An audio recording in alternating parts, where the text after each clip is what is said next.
Maybe, I guess it was 3 2-point plays. I thought maybe it might have been 4, but yeah, we work on those all the time, and we actually do a competition on Wednesdays with them against our defense. So our kids did a good job executing. Wow, practice paying off there in the competition. That's pretty cool. On the other side of the equation, your defense, they needed 3 stops between the third and fourth quarter to give your offense those opportunities. And the defense, they were up to their part in that comeback. I think statistically, our defense played probably one of their better games, other than probably the Southwestern.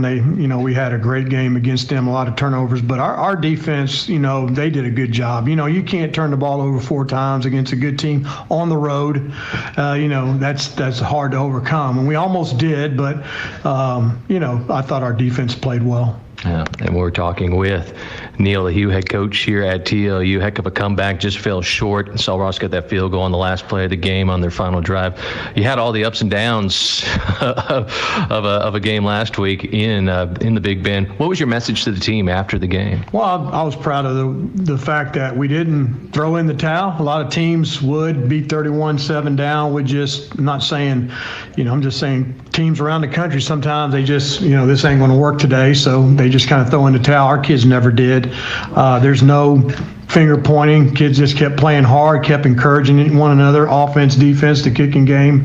I'm proud of that fact because I think we do have a great group of young men representing our university, and they're in this together. So that was a great sign, and we told them that. Obviously, we're not big on moral victories. We're trying to get a win, in our first conference game. But I am proud of the effort and their attitude.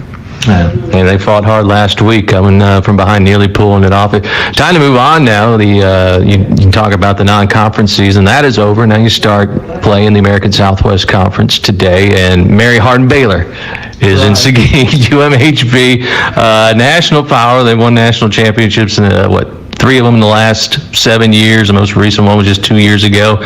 They're here in Seguin. You got the home crowd here. Bulldogs Stadium, their national power. Of course, you guys have 2 national championships back in the 70s under Jim Wacker. So we've got 2 great schools battling here today. It's got to be exciting to have that here in Seguin. Well, I think the ASC is probably one of the toughest conferences in the country and very physical. And so we're proud of it. We're proud to be part of that. And so, this is going to be a great challenge for our guys. And, we've had a great week of work and, good attitude, and we've got to play a great football game. Now let's talk about the Crusaders then. Like you guys, only 1 win on the season. They have losses to some ranked opponents. Number 4, Wisconsin Whitewater. Number 5, Trinity. Number 23, Wisconsin River Falls. They lost that on the road, but they beat McMurray 50-9 to kick off their ASC schedule. Let's talk about UMHB. Give us their scouting report on offense and defense. Well, I think, like you said, they started off 0-3, and they played some very good opponents, a couple of them on the road, and it didn't go their way.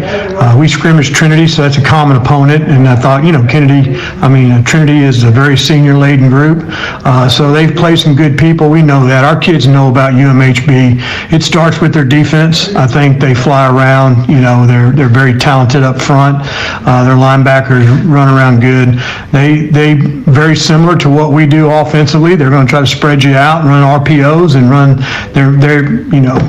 Coach Padron is running the offense, over there. So I know he knows how to run the wide zone, and they do a great job of that and play action pass off of that. We can't give up the big play. And the other area of concern is they got great return guys in the punt and kickoff return. Last year we're actually leading them in the first quarter, and the guy runs back a 96-yard punt that we laid right in the corner of in the corner of the field, right where the punter's supposed to, and let him get out. So they won't fair catch it inside the 10. They're going to try to take it to the house every time. So we've got to do a great job in special teams as well to try to contain them. Well, let's get to your keys to the game today against the Crusaders. What do you have to do to get a win here in front of the home crowd at Bulldog Stadium? We got to take care of the football.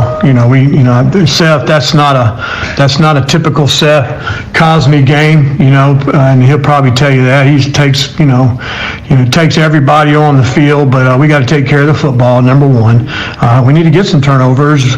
We can't give up the big play, and we got to be able to run the football. They'll line up in a 5-man box and dare you to run run, and we've got to be able to handle that challenge and run the football and be able to throw, have a controlled passing game and control the clock, keep them off the field, and we can't give up the big play either. Yeah, it's going to be a challenge today against the Crusaders. Coach, we appreciate your time before our kickoff. Good luck. Appreciate it. Looking forward to it. You bet. And that will do it for our pregame visit with Texas Lutheran head football coach Neil Lehue. It's time for a break. When we come back on the other side, we'll check the starting lineups for both teams. It's TLU and Mary Hardin Baylor at Bulldog Stadium in Seguin today. You're listening to the Bulldog pregame show on KWED and streaming at TLUBulldogs.com. The Kaler Company is a proud sponsor of Texas Lutheran University and the TLU Bulldogs. The Kaler Company provides quality general construction services and fine architectural millwork in Seguin and beyond. The Kaler Company is a name that you can trust. Hi, I'm Steve Kaler. We've been taking care of our customers and their projects since 1954. The Kaler Company wishes the Bulldogs great success on this season. Call the Kaler Company at 830-303-6256. Go Bulldogs! Lloyd's Brake and Alignment will service and repair your tires, including balancing. Lloyd's does front-end repair and wheel alignment. If your vehicle needs brake repair, Lloyd's is the place to go. Lloyd's at 1824 West Kingsbury Street is a continued supporter of the TLU Bulldogs. Lloyd's, with quality service and honest prices, says go Bulldogs. For Lloyd's Brake and Alignment, call 372-5510. That's 372-5510. Anders Pierce Realty knows this area about as well as anyone. From Seguin to New Braunfels to San Antonio or San Marcos, their expertise has proven invaluable for their clients. Anders Pierce Realty is here for all your real estate needs. They can help whether your interest lies with a house, lot, acreage, ranch, farm, office, warehouse, storage, or anything else. They'll do their best to ensure that you are satisfied with all your real estate needs. Learn more today. Visit AndersPierce.com. That's AndersPierce.com. Davala's Barbecue has been providing quality eats for Seguin since 1959. Grilling and smoking choice cuts of meat to the perfect level of tenderness is their business. The sausage is homemade, the ribs fall off the bone, and, well, the peach cobbler is the perfect ending to any meal. You can find Davala's Barbecue on Kingsbury Street near Guadalupe Street. But did you also know that you can find Davala's Barbecue on Facebook and Twitter, or visit their website at davalasbbq.com.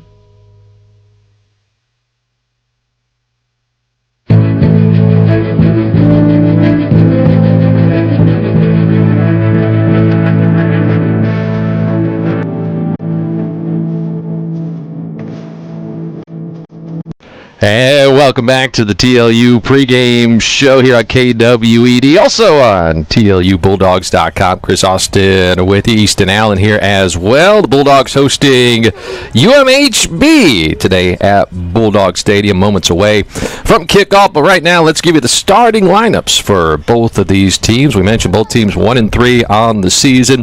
The Crusaders 1-0 in American Southwest Conference play. Today is TLU's first conference game. UMHB leads the all-time series 23-1. The only victory for TLU in this series was back in 1999. These teams also met once in the D3 playoffs, with UMHB winning that matchup back in 2014. We'll start with the Bulldog defense. TLU defense led by defensive coordinator Bo Gretsch. 3-4 defense along the defensive line.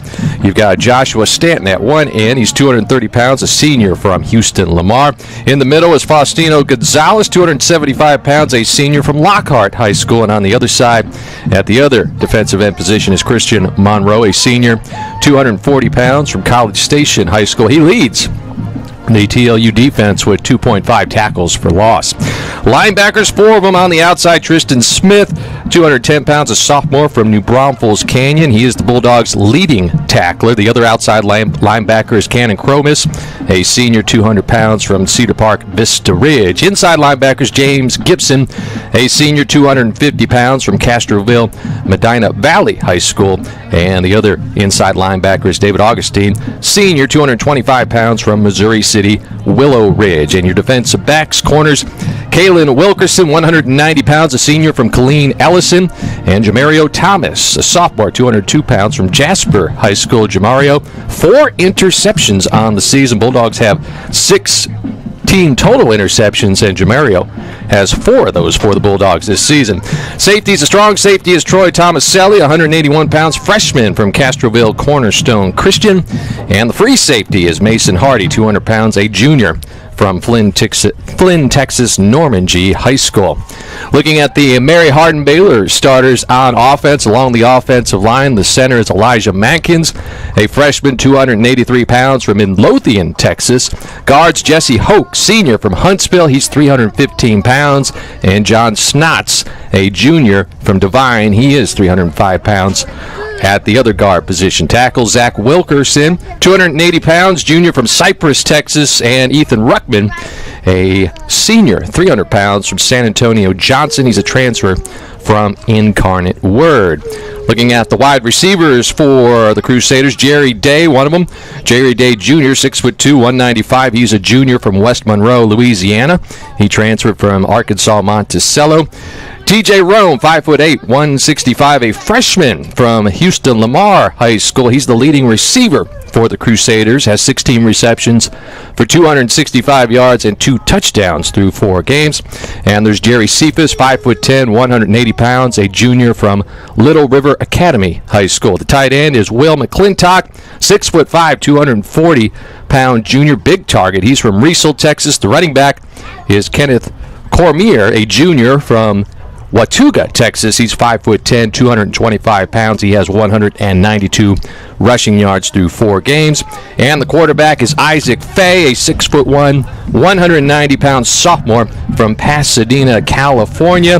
52 of 96 on the season, 714 yards, 5 touchdowns. He's also rushed for 90 yards and a touchdown. So let's take a break here. Just ahead, we'll flip the script and look at the Crusaders starters on defense and the Bulldogs starters on offense. This is the TLU pregame show on KWED and streaming at TLUBulldogs.com. Ayler's Tree Farm, a family business in Seguin, Texas, specializes in locally grown trees. Their farm is teeming with native oaks of all kinds, plus cedar elms and desert willows. Ranging from 1 to 30 gallons, they've got trees of all sizes. Each tree is nurtured from locally gathered acorns and seeds that are germinated and grown in their greenhouse until they're ready for transfer. At Ayler's Tree Farm, they're not just growing trees, they're growing your future green spaces. Visit AylersTreeFarm.com to learn more. Established in 1947, CMC Steel Texas was Commercial Metal Company's first mini mill. Through continuous upgrades and technology improvements, CMC Steel Texas has evolved into a world-class, state-of-the-art steel mini mill that ships products globally and is capable of producing a broad range of shapes, merchant bar, and special bar quality products in many grades. When dealing with CMC Steel Texas, you get more than a steel manufacturer. You get personalized service from a group of steel professionals who take pride in the products that they produce and sell. CMC Steel Texas, your partner for success. Anders Pierce Realty knows this area about as well as anyone. From Seguin to New Braunfels to San Antonio or San Marcos, their expertise has proven invaluable for their clients. Anders Pierce Realty is here for all your real estate needs. They can help whether your interest lies with a house, lot, acreage, ranch, farm, office, warehouse, storage, or anything else. They'll do their best to ensure that you are satisfied with all your real estate needs. Learn more today. Visit AndersPierce.com. That's AndersPierce.com.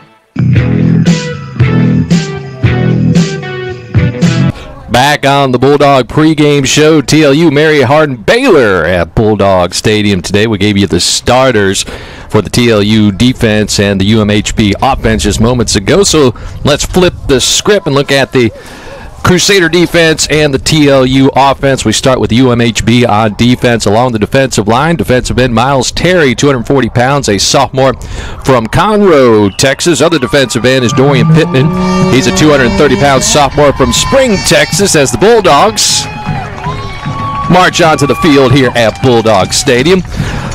On the inside for the Crusaders, it's Mason Cavness, 260 pounds, a junior from Marathon, Texas. He leads UMHB with 3 sacks on the season. And P.J. Johnson, 280-pound junior from John Tyler High School. Linebackers, outside linebacker Johnny Smith Ryder, 185 pounds, a junior from Fort Worth, Texas. On the other side, it's Omari Frazier, 190-pound senior from Live Oak Veterans Memorial. And in the inside, Durant Hill, 200-pound junior from Buda Hayes High School. He's the Crew's leading tackler. Defensive backs, Trushawn Adams, 190 pounds, a junior from Jasper, Texas. Titus Dunk, 190 pounds. He's a senior from Round Rock High School.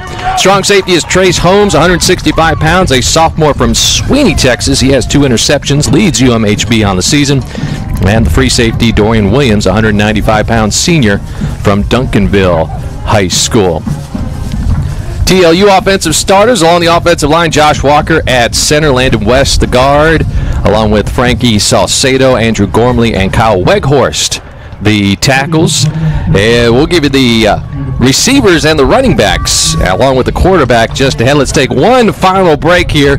It's TLU pregame show, TLU and Mary Hardin Baylor here on AM 1580 and streaming at TLUBulldogs.com. Davala's Barbecue has been providing quality eats for Seguin since 1959. Grilling and smoking choice cuts of meat to the perfect level of tenderness is their business. The sausage is homemade, the ribs fall off the bone, and, well, the peach cobbler is the perfect ending to any meal. You can find Davala's Barbecue on Kingsbury Street near Guadalupe Street. But did you also know that you can find Davala's Barbecue on Facebook and Twitter, or visit their website at davalasbbq.com? Hey, boss, you got a minute? Sure. I'm just working on a radio jingle. Here's what I have so far. In heaven there are no bugs, so we control them here. Well, I like it, but I don't think that's the way the song goes. Let's just stick to killing bugs. Yeah, you're probably right. But I think we could make it work. Da-da-da-da-da. Sterling Schultz of Angel Pest Control. When you think pest control, think Angel. And remember, Angel Pest Control will get those little devils online at angelpest.com. The Kaler Company is a proud sponsor of Texas Lutheran University and the TLU Bulldogs. The Kaler Company provides quality general construction services and fine architectural millwork in Seguin and beyond. The Kaler Company is a name that you can trust. Hi, I'm Steve Kaler. We've been taking care of our customers and their projects since 1954. The Kaler Company wishes the Bulldogs great success on this season. Call the Kaler Company at 830-303-6256. Go, Bulldogs! Taylor Tree Farm, a family business in Seguin, Texas, specializes in locally grown trees. Their farm is teeming with native oaks of all kinds, plus cedar elms and desert willows. Ranging from 1 to 30 gallons, they've got trees of all sizes. Each tree is nurtured from locally gathered acorns and seeds that are germinated and grown in their greenhouse until they're ready for transfer. At Ayler's Tree Farm, they're not just growing trees, they're growing your future green spaces. Visit AylersTreeFarm.com to learn more. Do your loved ones deserve the best? The answer is yes. We at GRMC want to thank you, Seguin, for recognizing our hospice team's compassion and dedication in Seguin Gazette's Best of the Best Reader's Choice Awards. With back-to-back Best Hospice Care wins and more than 50 combined years of experience, Guadalupe Regional Hospice truly provides the best hospice care for your loved ones. We're honored to be able to serve our community and are sincerely thankful to the families for allowing our team to be part of your family and journey. Helping people with life-limiting conditions to live in comfort and dignity is our highest priority. And it's a privilege to make an impact on the lives of our patients, assisting patients to live as they wish. Surrounded by family and friends, and 24-hour access to someone on call are a few reasons why our hospice care was voted as Best of the Best by the Seguin Gazette. Guadalupe Regional Medical Center. Advanced medicine, personal touch.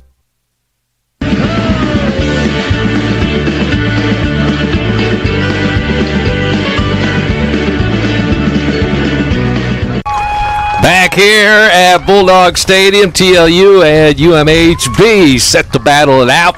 First game in the American Southwest Conference for the Bulldogs this year. Second game for UMHB. Let's give you the rest of the starters for TLU on offense. The receivers, Jacob Wallace, 6'5", 215 junior from Marion High School, former classmates of our very own color man right here in the booth. He is the leading receiver for the Bulldogs, 21 receptions, 294 yards, 2 touchdowns on the season. Caleb Camarillo, 5'11", junior, 175 pounds from Gonzales High School. Cole Andrus, 6'2", 210-pound junior from Yorkton. The tight end is Chase Potek, 5'8", 190-pound junior from Victoria West High School. DeCorey Willis, the running back, 6', 223-pound senior from Platonio. We'll also see Jacob Fortone. He is the Bulldogs' leading rusher, 277 yards, 3 TDs through 4 games. Of course, Fortone, a senior from Smithson Valley. And finally, Caden Basenko making his first start at quarterback for the Bulldogs, 5'10", 185-pound sophomore from San Antonio East Central. 4-6 through the air on the season, 128 yards, 1 touchdown, 1 interception. So Easton, first start for Caden Basenko. He got a little action last week late in the 4th, and now he's starting this one here today. Yeah, and Chris, we talked about it in the pregame. I think one thing that might actually benefit the Bulldogs is the fact that Basenko won the reps he got last week, but also when you go in this whole week, I'm sure this Bulldog team, it was news to us, but I'm sure this Bulldogs team internally knew Basenko was going to be the guy going into this matchup. And then I think your other top players, when you know you got your backup quarterback starting this week, that's going to elevate their play. They know they have to step up. So I think it might actually benefit this Bulldogs offense and defense as a whole to step up and do their part and keep this game close and maybe even come out with a victory today. So coin toss happening at midfield. Jacob Fortone, Blake Lowry, Joshua Stanton, the captains. And the Bulldogs going to receive the ball as the Crusaders won the toss. They will defer. Crusaders white over purple today. White jerseys, purple numbers lined in gold, purple pants with white and gold lined down the side. They've got the purple helmets. Bulldogs black on black here on Pink Out Day at Bulldog Stadium. Black jerseys, gold numbers, solid black pants. The black helmets, and I see some of the players with pink socks here on Pink Out Day. Field turf surface at Bulldog Stadium. Black end zones with Bulldogs slanted, stenciled in gold in each end zone. That Starling Bulldog head logo in gold at the 50-yard line with the black spiked collar. And your kickoff forecast, mostly cloudy today, 71 degrees right now. We got a northeast wind at about 16 miles per hour. Bulldogs will be going against the wind as they get the ball to start this game here today. Remember, last year, Easton, the Bulldogs got off to a good start. See if they could do the same today against the Crusaders. Yeah, and Basenko gets some action right off the bat here as the Bulldogs will receive this opening kickoff, like you mentioned, and I'm excited to see what this Bulldog offense has to offer on the first drive. So the kicker for the Crusaders is Jack Bruner.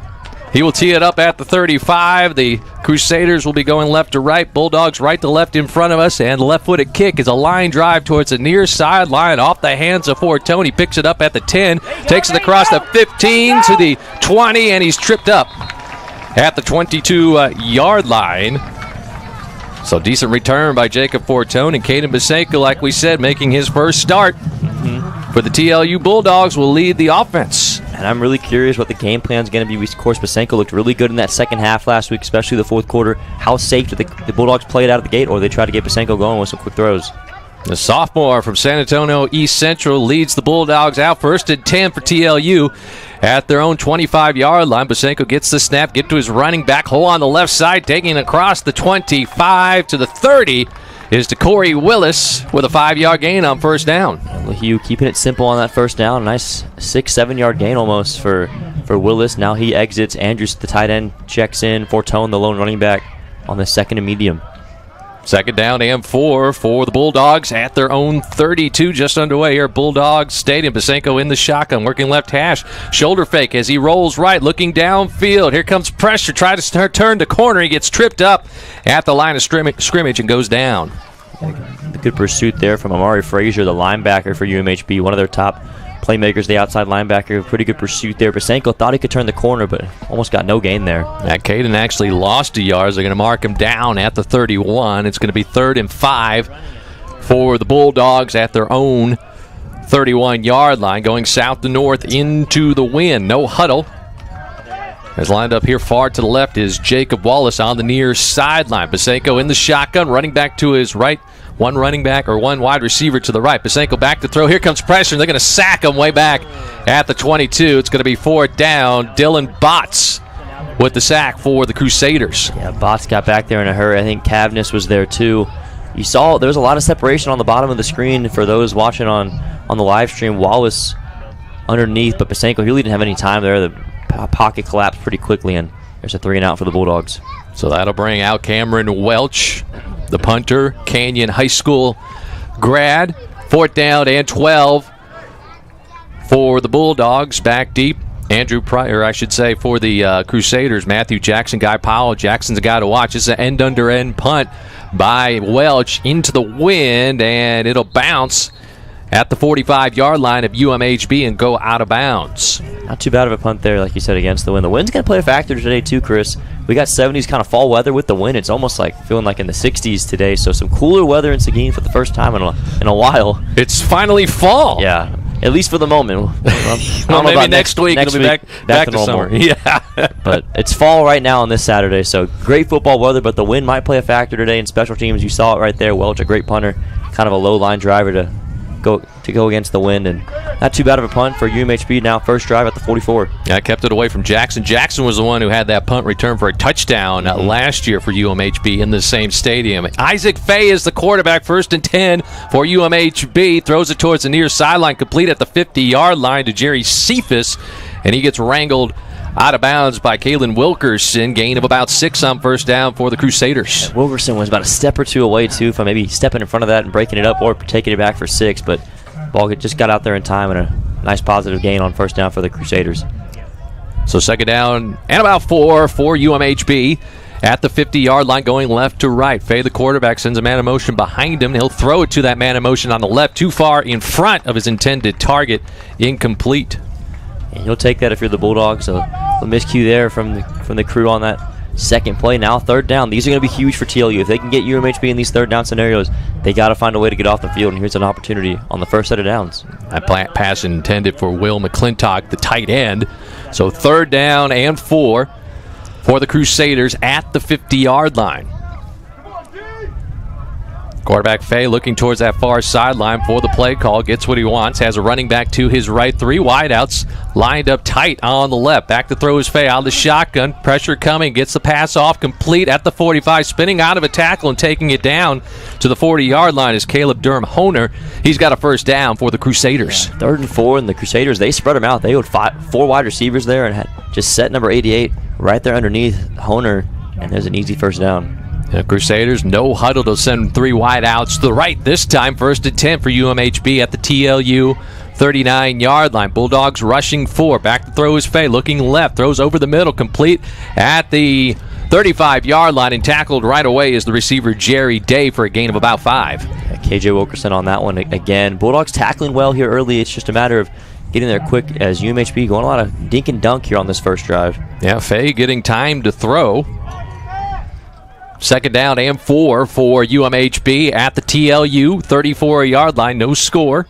First quarter, 11:40 left to go. Fay's shotgun.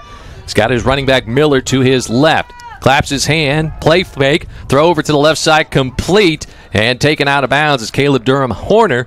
But he's got a 1st down to the 26. Quick throws on quick throws.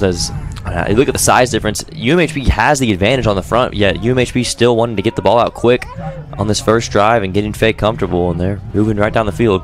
Troy Tomaselli escorting the receiver out of bounds, but it's a 1st down for the Crusaders. 1st and 10 at the 27-yard line of TLU. Here's a give to the running back.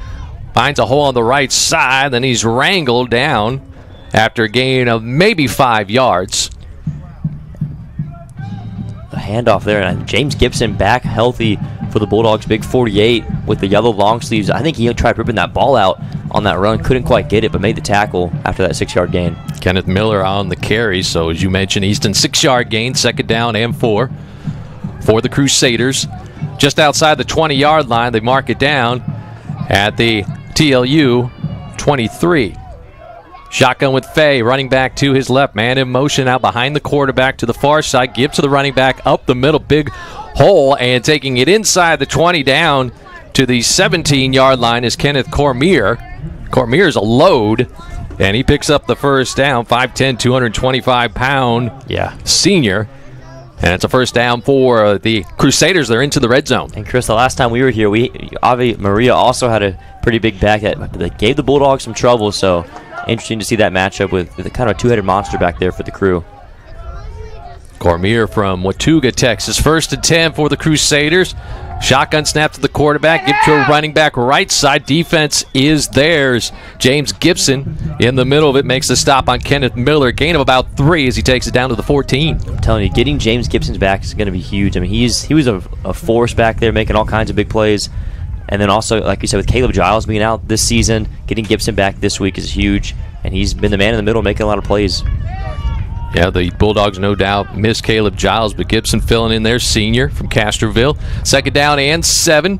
Here's a play fake, and now Fay finds a running back in the flat on the right side and taking it down to the 5-yard line. And inside the 5-yard line, down to the 1 is Cormier with a first down, 1st and goal now for the Crusaders. Troy Tomaselli saved the touchdown. It was almost inches away from happening. Little RPO, simple check down to Cormier, and now 1st and goal at the 1. So we'll see what the Crusaders do here. They make some changes. Bulldogs rotated in some fresh D linemen on this play. Maybe the jumbo package here for Coach Larry Harmon and the Crusaders. 9 minutes to go here, first quarter. No score, but the Crusaders knocking on the door. Fay is in the shotgun, running back to his left. Give to the running back. No, a fake, and now he'll throw it into the end zone. Fade pattern to the back corner, left side. Wow. Caught, touchdown. Crusaders, Jerry Day gets 1 foot in bounds, and the Crusaders are on the board. What a toss from Isaac Fay. I thought it was just a throwaway, just kind of casually lofted it up. And that was a long throw from the opposite hash to that back corner, and that dropped right into the breadbasket for the touchdown. And the Crew strike first. Yeah, beautiful throw there by Fay. Gets the Crusaders on the board first. Jack Bruner on to attempt the extra point. Here's a snap. Ball placed down. The kick is up.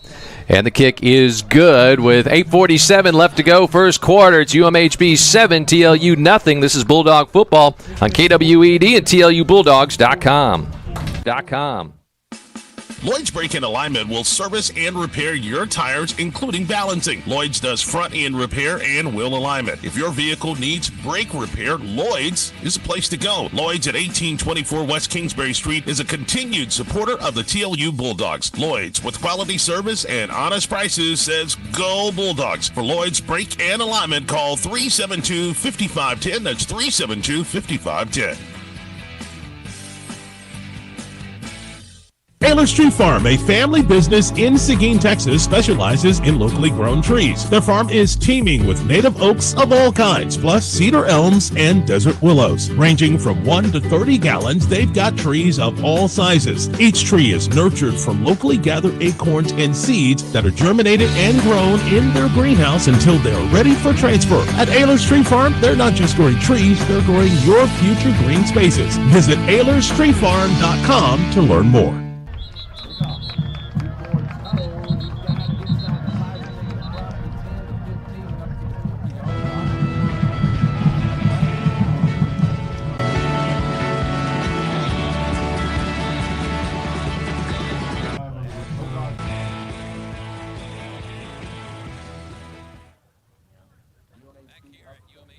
Back here at Bulldog Stadium, UMHB up 7-0, and the Bulldogs take the next kickoff and bring it back to just past the 20-yard line. We got a flag on the play. A couple flags came in late there, and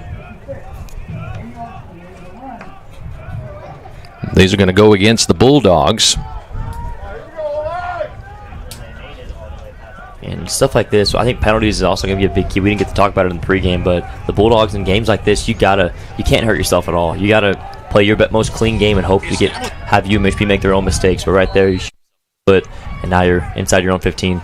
First attempt, Pasenko throws it out in the flat left side, complete to his receiver, Jacob Wallace. He goes out of bounds at about the 16-yard line. A quick and easy throw there for Pasenko.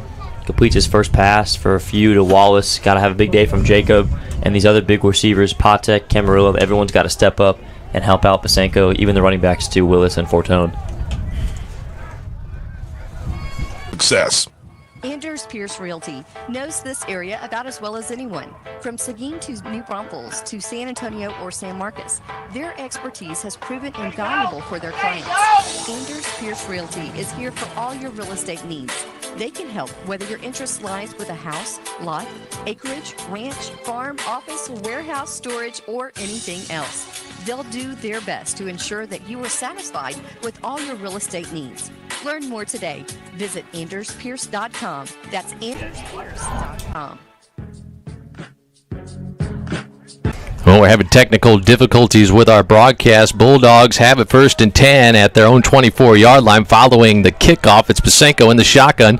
Sends Willis in motion out of the backfield towards the near side. Gives to Fortone. Right side. Takes it across the 25 and is stacked up at the 26-yard line. While we were away there with the issues with the technical difficulties, we saw Willis get difficulties on catch out of the backfield to set up this new setter down. So Willis making some plays early on this drive and to try to get some positive momentum going, give your defense a breather too after that last drive. So 2nd down and 7 for the Bulldogs, going right to left. They've got it at their own 27-yard line. Pasenko, sophomore quarterback, San Antonio East Central, making his first start of the season. Gets the snap, play fake, now rolling towards his right. He'll throw it to Andrus in the flat, and the Crusader defense right there as they put a lick on him at the line of scrimmage. He goes down, no gain. And the ball even popped out there at the end. There's about 3 or 4 Crusader defenders that blew up that play. Andrus had nowhere to go. I think they might have even ruled it incomplete. No, it was complete for a loss of 2. So now 3rd and 9, and a big play here for Pasenko, needing to make something happen. So Andrews fumbled the ball, must have gone out of bounds. So it'll be 3rd down and 9 for the Bulldogs. Pasenko in the shotgun, working left hash, 3 wide outs to the right. Back to throw is Caden. He's got time, drifting back, trying to set up a screen to Fortone. He gets nailed as he catches the ball, and Titus Dunk with the stick drops Fortone. It'll be 4th down, loss of 1. And that's a cornerback coming down and making that play on Fortone. Fortone not the biggest of backs, but I don't think anyone could have stopped that from happening. He had no clue the dunk was coming in there like a missile and breaks that play up on the screen. The Bulldogs tried setting it up, but nothing doing, and another quick punt. So it'll be 4th down, and Cameron Welch will come back out. And the TLU punting team back onto the field. Cameron back at his 10 to field this snap. 2 back deep for the Crusaders, and Cameron with some pressure gets off a high punt towards the right side, and the ball is fielded by the return man, Matthew Jackson. He did not call a fair catch, and he gets tackled after a gain of maybe 2 on that return down at the 43-yard line of UMHB. Yeah, that thing was bobbled for the moment there from Jackson, who's a great return man, but really a turnover, and that would have been huge for the Bulldogs. They're going to need to force some turnovers in a game like this where if it's just a clean game on both sides, it probably favors UMHB. You got to cause some chaos, something like that. We've seen James Gibson go for a few strips on these tackles, and now the Bulldog defense will look to make some more noise maybe and stop UMHB and try to cause some turnovers. So 5:55 left to go first quarter. UMHB up 7-0.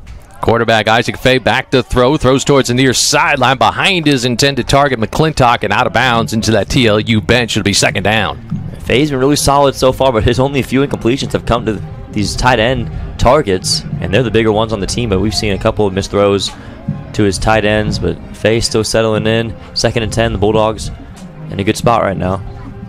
2nd and 10 for the Crusaders at their own 43-yard line. Fay in the shotgun. He's got his running back Miller Jr. to his right. Claps his hands, give to Miller, up the gut, takes it across the 45, and he runs into a bunch of black shirts there. Falls forward to the 48-yard line. Caleb Hamilton there on the stop for the Bulldogs. A lot of hats flying to the football there for the TLU defense. It's a good sign for Coach Gretsch in this unit. 3rd and 5. 2nd, 3rd down, UMHB's face down. They converted the last one. Can the Bulldogs make a play here and get off the field? Crusaders, no huddle offense. 3rd down and 5 at their own 48. Fay back to throw, looking towards his right. He'll throw in that direction. Hit as he throws, and the ball is broken up in the backfield by Kalen Wilkerson. It'll be 4th down. The pressure there is on Fay on that throw that caused some disruption, plus a nice breakup from KJ Wilkerson, who's had a great first quarter so far. Got an injured UMHB lineman late on that play, but that's the kind of play that hypes up this TLU defenses now. They got some energy on that sideline right now. Big play to kind of swing some momentum. So we've got an injury, as you mentioned, Easton. One lineman for the Crusaders getting up. Ethan Ruckman, the right tackle, will make his way back to the far sideline, getting off the field on his own power, kind of keeling over for a little bit, but he's got the training staff there with him. Yeah, definitely was in some pain earlier, but good to see him on his feet walking towards the Crusader sideline. But again, that was a huge play for the TLU defense. First real positive play on either side of the ball that the Bulldogs kind of carry with them over to the next few plays, force that punt, and give the ball back to their offense. The biggest thing right now is you got to flip the field. Right? This whole first quarter has been played on the right side, the southern side of the field. Bulldogs need to try to flip some field position with maybe a good return or just a solid drive upcoming. Andrew Price back deep for the Bulldogs. The punter is Edwin Lopez. For the Crusaders, actually it's Jack Bruner. It's a fake. He'll take the snap and run it across the 50, inside the 45, inside the 40. Gets hit at the 34-yard line out of bounds. Crusaders asking for a flag. They'll get one, but the Crusaders go with the fake punt. They pick up a first down. They'll add 15 yards onto it. Fake punt caught the TLU special teams off guard. That was a huge hit, though, and right now shaken up is the punter for UMHB. Bruner, who is also the place kicker for the Crusaders, got hit as he was going out of bounds at the TLU 32-yard line. He's there on the sideline down with a bunch of players from both teams around him, and a couple of coaches from the UMHB side have made their way over here to the west side to check on Bruner as he lies there just out of bounds here near the 33-yard line. We'll do this. We'll take a break. We got 5:07 left to go first quarter. It's UMHB 7, TLU nothing. This is Bulldog Football on KWED and TLUBulldogs.com. Davala's Barbecue has been providing quality eats for Seguin since 1959. Grilling and smoking choice cuts of meat to the perfect level of tenderness is their business. The sausage is homemade, the ribs fall off the bone, and, well, the peach cobbler is the perfect ending to any meal. You can find Davala's Barbecue on Kingsbury Street near Guadalupe Street. But did you also know that you can find Davala's Barbecue on Facebook and Twitter, or visit their website at davalasbbq.com.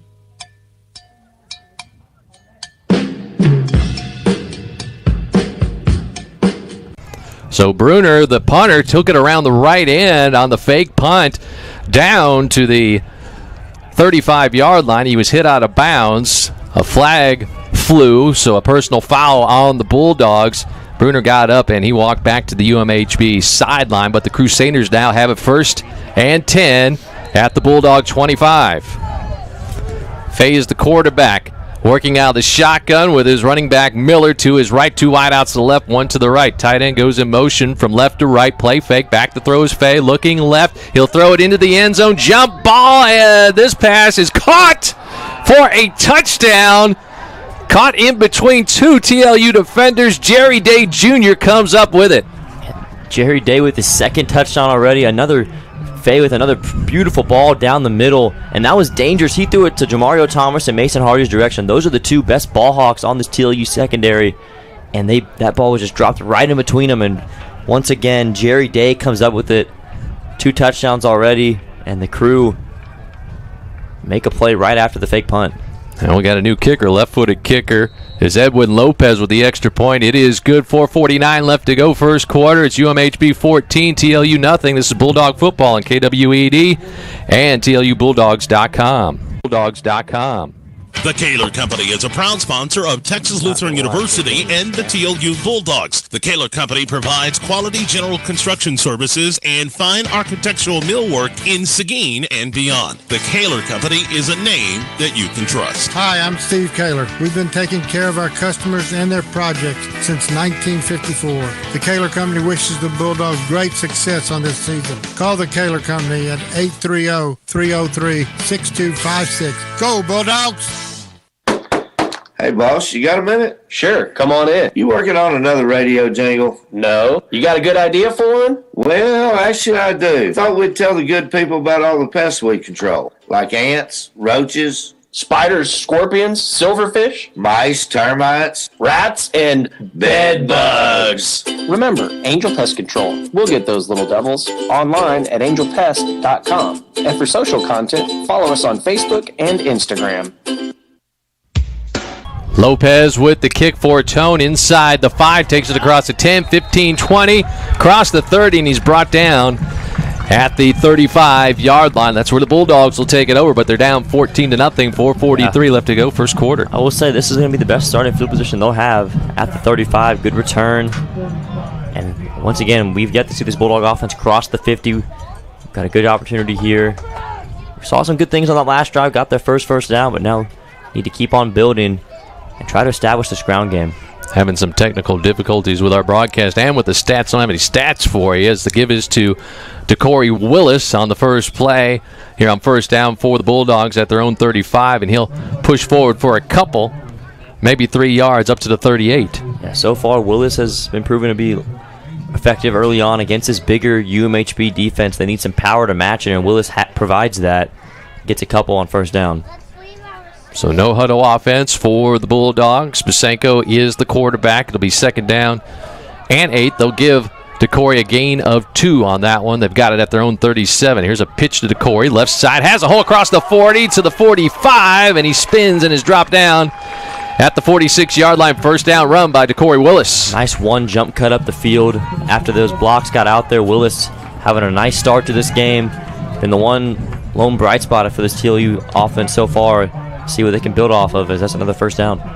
First and 10 for the Bulldogs now at their home 46-yard line. Basenko, quarterback in the shotgun. He'll send his running back, Fortone, out in motion towards the right and give it to Willis. He'll go to the right side, hit the line of scrimmage, and get stacked up by a bunch of white shirts. Johnny Smith Ryder, the linebacker, right in the middle of that one. Maybe a gain of 1 for DeCory. The Bulldogs, 3 runs to start this drive. A little different approach here. Said I wanted to establish the ground game. There it is on this possession. 2nd and 9 upcoming. Still waiting for Basenko to really cut it loose and maybe try to test this defense down the field. So 2nd and 9 for the Bulldogs at their own 47-yard line. Basenko in the shotgun. He'll turn to his left and look towards the near sideline for a play. Bulldogs 12 seconds on the play clock. Split backs with Caden in the backfield. Now Fortone goes in motion towards the far side out of the backfield. Give to Willis, left side. Defense right there for the Crew. Johnny Smith Ryder again grabs onto Willis as he gets back to the line of scrimmage. Maybe falls forward for a yard. Sets up a 3rd and long now. 4 straight runs for the Bulldogs. Got to air it out here. 3rd and 8. And in these situations, you really got to protect Basenko on these 3rd and longs. Give him time to make a play down the field as we'll get some. Crusaders at their 15-yard line. Welch back at his 39 or 34 to get the snap. Gets the snap. Here comes a rush. He gets it away into the wind. Little wobbler. Here's Jackson at the 12, up to the 15, to the 20, the 25, outside the numbers, 35, 40 to midfield, and he's finally dropped at the TLU 48-yard line. Yeah, Jackson's speed's a problem, man. He had the big punt return last year. That one, he looked like he had the end zone on his mind too, but almost a 50-yard return to set up the Crew offense with great field position. Yeah, Coach Neil LaHue was talking about in the pregame show. Jackson's a guy who will make those returns. He pretty much refuses to make a fair catch, and he hasn't here today. And the Crew have had multiple return men back each time, but yet Welch's punch have been for the most part have gone in Jackson's direction, so they're testing him. Crusaders will start this drive in TLU territory, 1st and 10 at the Bulldog 47-yard line. Be the quarterback with Cormier to his right. He'll throw in the flat left side along the far sideline, complete, taking it inside the 40, down to the 39-yard line is the receiver, Jerry Day Jr. That's a gain of about 7. They're going to mark him down at the 40. Good gain on first down for the Crew. Bulldog defense yet to get a stop. They did get that one within the 4th down conversion on the punt. Fake punt. Got to have a play here from this TLU defense. Fay in the shotgun, play fake, throw to the left side again, and this time Day drops it at the 35-yard line. The first negative play for Jerry Day. Had those 2 touchdowns earlier. Just kind of took off and ran with it before he secured that football on the out route. Going to bring up third down, third and medium. And another money down for the Bulldog defense. 3rd and 3, 14-0 ball game. UMHB with a minute 21 left here in first quarter. Crusaders going left to right. They have it at the TLU 40. Fay gets the snap. Give to Cormier up the middle. Breaking tackles. He's out in the clear to the 25, the 20. Foot race 10-5 and down at the 2-yard line. Tackled from behind is the running back, Cormier. That's a big run. Great effort, too, from Mason Hardy to save that touchdown. But, yeah, Cormier just busted right through the middle. Bulldogs trying to sub on. They're not even going to have time to get guys off. That's going to be a flag. Yeah, quickly the Crusaders snap it. A give to Cormier going left, and he gets pushed back. And flags fly.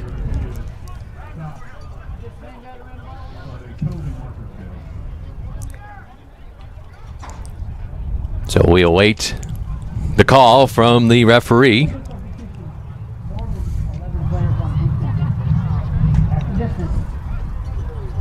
So that's an illegal substitution on TLU. Moving it half the distance, moving a yard from the 2 to the 1. Yeah. So Fay again working shotgun. Cormier to his right. 2 wideouts to the right. Gets the snap. Gives to Cormier straight up the middle. He'll plunge in for the touchdown. Another drive, another touchdown for the Crew. They're making it look easy right now, Chris. And right now that drive was dominated by the ground game. This time Cormier just running all over the Bulldogs, and it's now 20-0 with still a minute to go here in the first quarter. So Edwin Lopez, left-footed kicker, on for the extra point attempt, and quieted this crowd here at Bulldog Stadium. Snap, place, kick, and the ball goes through the uprights. 1:51, or actually 51 seconds left to go here first quarter. 21-0 UMHB. This is Bulldog football on KWED and TLUBulldogs.com. Bulldogs.com. Lloyd's Brake and Alignment will service and repair your tires, including balancing. Lloyd's does front end repair and wheel alignment. If your vehicle needs brake repair, Lloyd's is a place to go. Lloyd's at 1824 West Kingsbury Street is a continued supporter of the TLU Bulldogs. Lloyd's, with quality service and honest prices, says go Bulldogs. For Lloyd's Brake and Alignment, call 372-5510. That's 372-5510.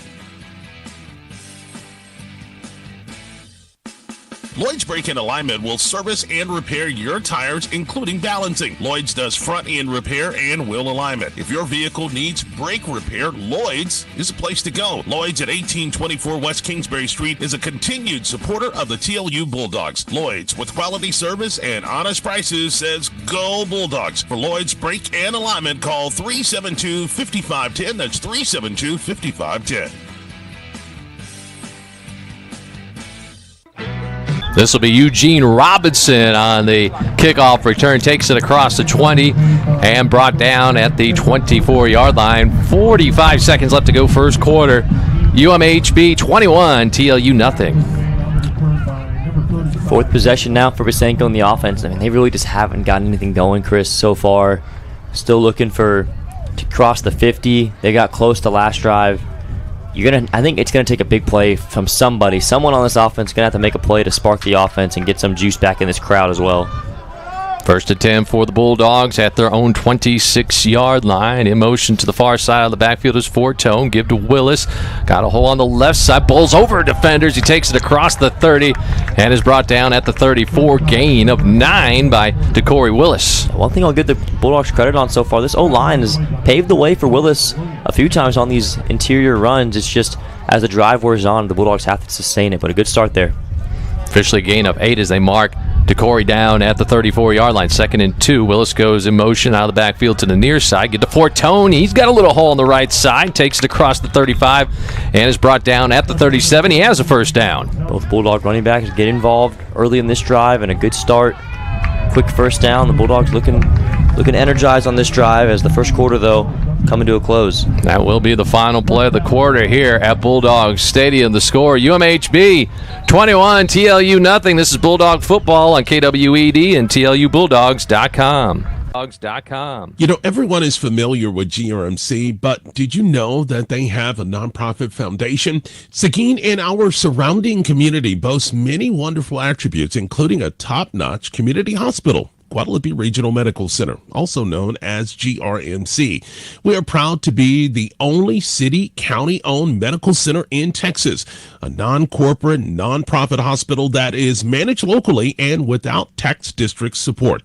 GRMC continues to be awarded national-level distinctions for quality of care, safety, patient outcomes, and ranked as one of the best healthcare employers in the country. The goal of Guadalupe Regional Medical Foundation is to advance GRMC's mission in providing excellent care to every life it is privileged to touch as a locally operated medical center. To learn more about how you can invest in your community's healthcare future, including through your estate giving plan, contact Elaine Bennett at 830-401-7209 or visit grmedfoundation.org for more information. Start of the second quarter. Here's a give running back left side. Willis for the Bulldogs takes it up to the 40-yard line. Picked up about 3 on first down. Bulldogs down 21-0 as we start the second quarter. UMHB comfortably out in front. I tell you what, you can definitely see a game plan shift. I think with Cosme in there, the offense is much more balanced. We're seeing a lot more running with Basenko in as the main man now. Not a whole lot of throws, especially not many downfield throughout this first half so far. There's Fotone in motion out of the backfield toward the near side, and Weston Guzman gets his first carry going left, takes it across the 40, spins back towards the middle of the field, and he's brought down at the 42-yard line. Picked up a couple yards. It'll be third down. Third and manageable. The Bulldogs got a chance here. 3rd and 6. They bring in some subs here, fresh wideouts for this big third down. Bulldogs with the win now as they switch ends here, starting the second quarter. 3rd down and 6. Not getting any stats online, but we are handed some stats by the crew here. And here's a throw out in the flat right side. This is Fortone running hard, takes it across the 45. He's going to be dropped short of the first down by about a yard. You got to go for this if I'm Coach the Q. 4th and 1. I think the punt team was getting ready to go on, but yeah, they're staying on the field here. Some more substitutions as the Bulldogs going for it on this 4th and 1. Miles Terry made that stop on 3rd down. And you mentioned it, Easton, the offense staying on the field. Lined up tight here with Basenko. It's a pistol formation. Give to Fortone right side. He's going to dive forward and have the first down as he takes it up to the 47. Great call and great execution there. 4th and 1, got to have it. And Fortone with the extra effort gets that first down. And that's by so far the biggest play of the game for the Bulldogs. Bulldogs outgained 159-32 in that first quarter. 9 first downs for the Crusaders, 3 for the Bulldogs. 1st and 10 now for the Bulldogs at their own 47-yard line. Fortone running right. Here comes that defense. He finds a little hole and takes it up to the 50-yard line. Great pursuit by the Crusaders. Treshawn Adams leading that pursuit, but Fortone able to pick up about 3 or 4 yards on that gain with all those white shirts around him. Bulldogs making it work right now. Moving the ball. So far the best drive they've had in this one. Good start to the second quarter, and Basenko starting to get a little more comfortable. 2nd down and 6 as they move the ball into UMHB territory at the Crew 49.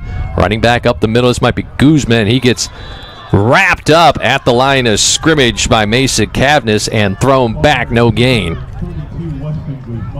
Now 3rd and medium coming up. Crusaders keep rotating in. Fresh bodies. They got plenty of depth along that front 7. Bulldogs, I think this is 4-down territory. You don't even have to convert this if you're not able to. If you can just get it close, I wouldn't be surprised if we see a handoff to Willis here on this 3rd and medium. Now 3rd and 6, so the Bulldogs going to try to at least get as much of the 6 as they can.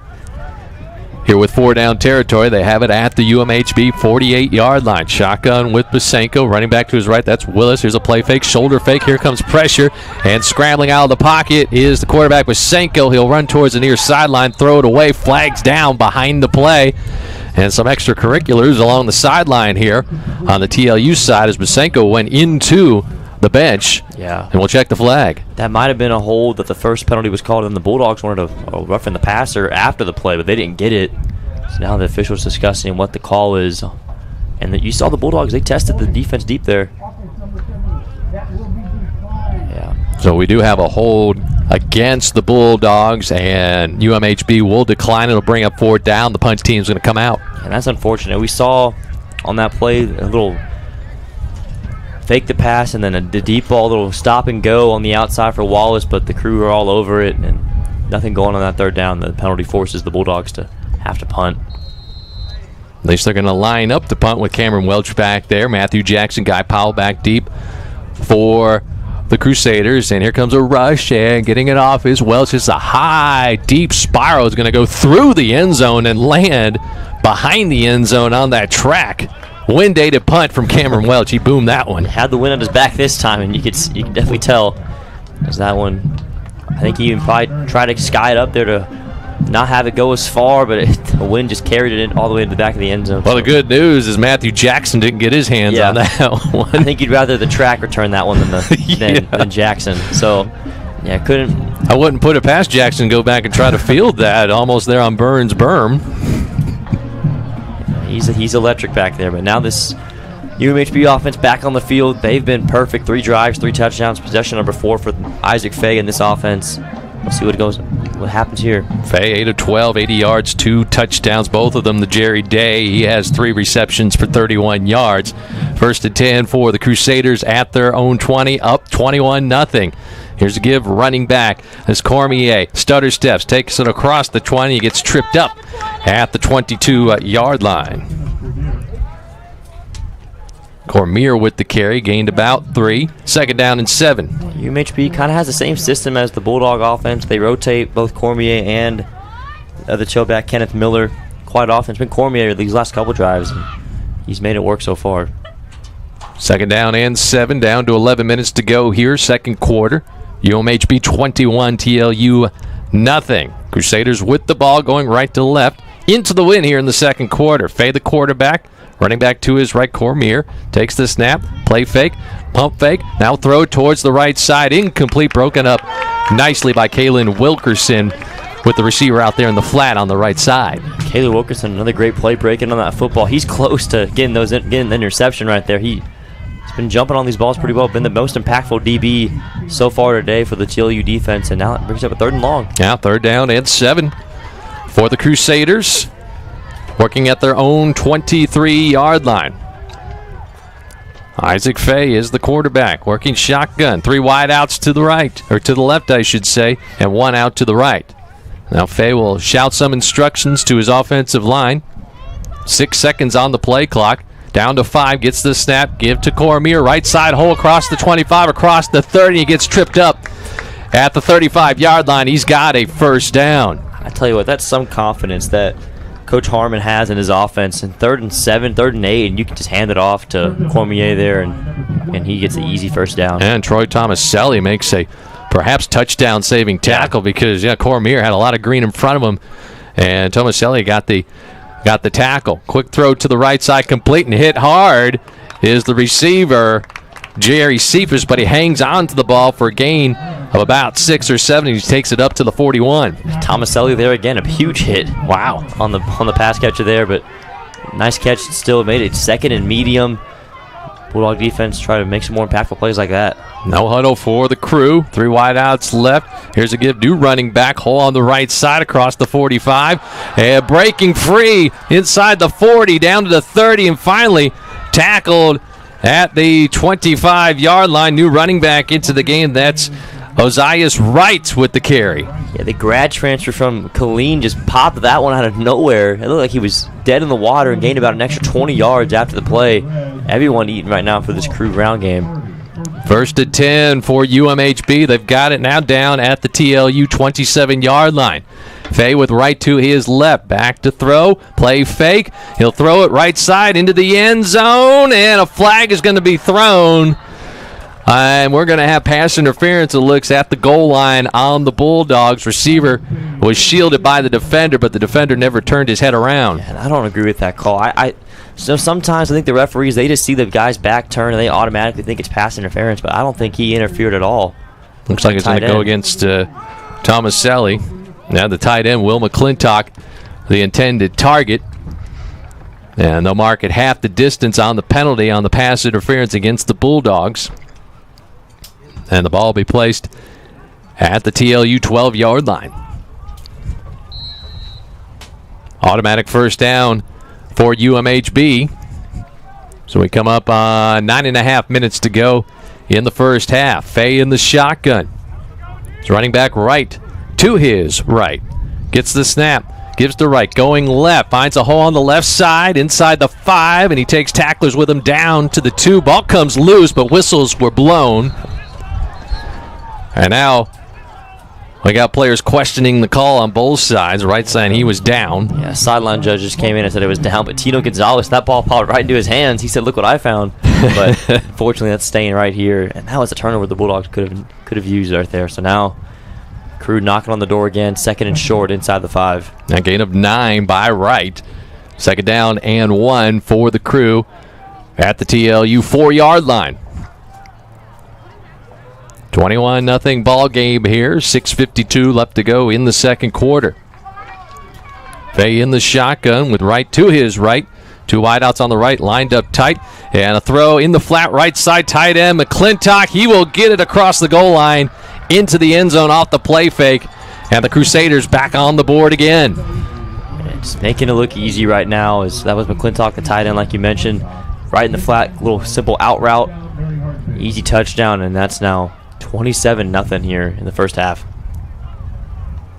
Short pass, 4 yards, touchdown. 7 plays, 80 yards on the drive by the Crusaders. Now Edwin Lopez, or check it, is now Bruner back in as the kicker. Right-footed kicker, high snap, line drive is true with 8:36 left to go, first half. UMHB 28, TLU nothing. This is Bulldog football on KWED and TLUBulldogs.com. Bulldogs.com.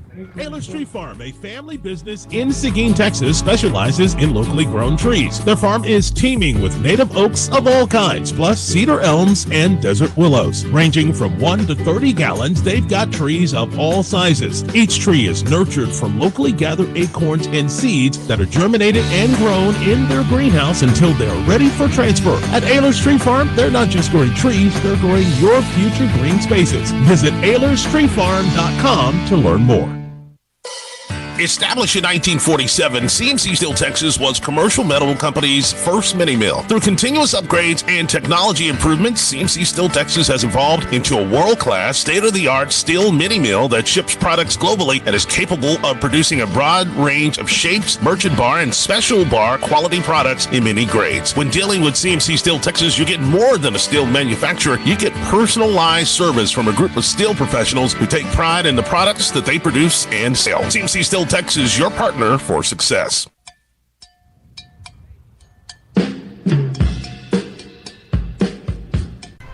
So Bruner will kick it off for Check It. It's Edwin Lopez to kick into the win as it teed up at the 35. This is a high, short kick into the win, and a fair catch will be made at the 30-yard line by the Bulldogs. Getting our stats now updated, we can let you know Isaac Fay, 10 of 15 on the game, 90 yards, 3 touchdowns. Day has 2 of those touchdown receptions, and Will McClintock just caught the most recent one, 4-yard touchdown reception on the last drive. We mentioned 7 plays, 80 yards on that drive for the Crew, and UMHB up 28-0. Yeah, and they've really done most of their damage on the ground. Like you said, 10 to 15, only 90 yards passing for Fay or around there, so they've really done their job. They've thrown the ball well in the red zone, but it was really been the ground game that's been helping them march down the field each possession. Now to Corey Willis here. Now with the run, as he gets a handoff and will bounce it outside and gets taken out of bounds past the 30-yard line as the Bulldogs had it 1st and 10 at their own 30. Picked up a couple of yards. You were talking about Mary Hardin Baylor and their rushing. Cormier 59 yards on just 5 carries. Ozias had that long run on the last drive. He's got 2 carries for 41 yards. 135 yards on the ground for UMHB. Here's Bezenko finding Willis in the flat. Has it at the 35, trying to break tackles as he takes it up to the 40. He'll be close to a first down. I'll tell you what, that was a nice catch, too. That was low, and Willis caught that right by his knees on the move. That was not an easy catch for the running back, and he makes the first down. So Bulldogs pick up a first down, something they had to have. Down by 4 scores as we come up on the midway point here in the second quarter.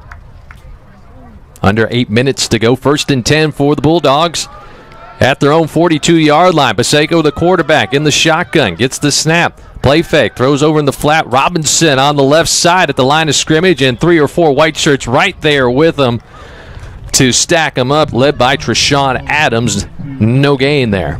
Try to get the ball out quick to Robinson, who has some good speed, but blocks just didn't set up for number 16, and now it's 2nd and 10 as they gave him some forward progress. Now Eugene, senior wide receiver, was a safety last year for the Bulldogs. 2nd down and 10 for TLU at their own 42-yard line. Trying to get something going here, down big. Second quarter at Bulldogs Stadium. Pasenko in the shotgun, play fake. He'll throw it left. This ball batted and up in the air and falls incomplete at the UMHB 49-yard line. Cole Andrus near it, but that ball was tipped at the line of scrimmage, and it falls incomplete. It might have been Big 93, Joe Gutshaw, the freshman for UMHB, getting a hand on it. Now 3rd and 10. They had some receivers open on that play too, so unfortunately that ball was batted down.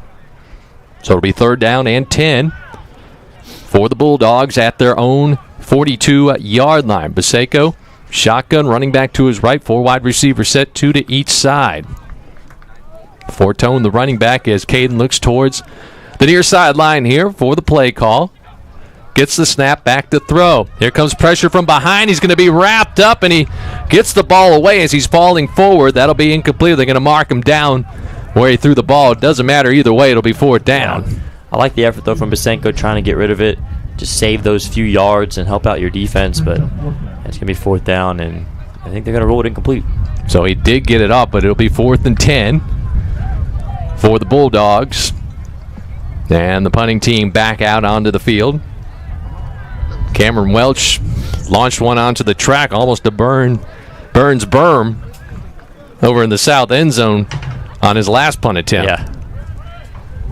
He's back inside his own 30 to get the snap, and now a timeout is called by head coach Neil LaHue, and the Bulldogs will stay right here. 7:06 left to go. Second quarter, UMHB 28 and TLU nothing. Coach LaHue talking it over with his guys.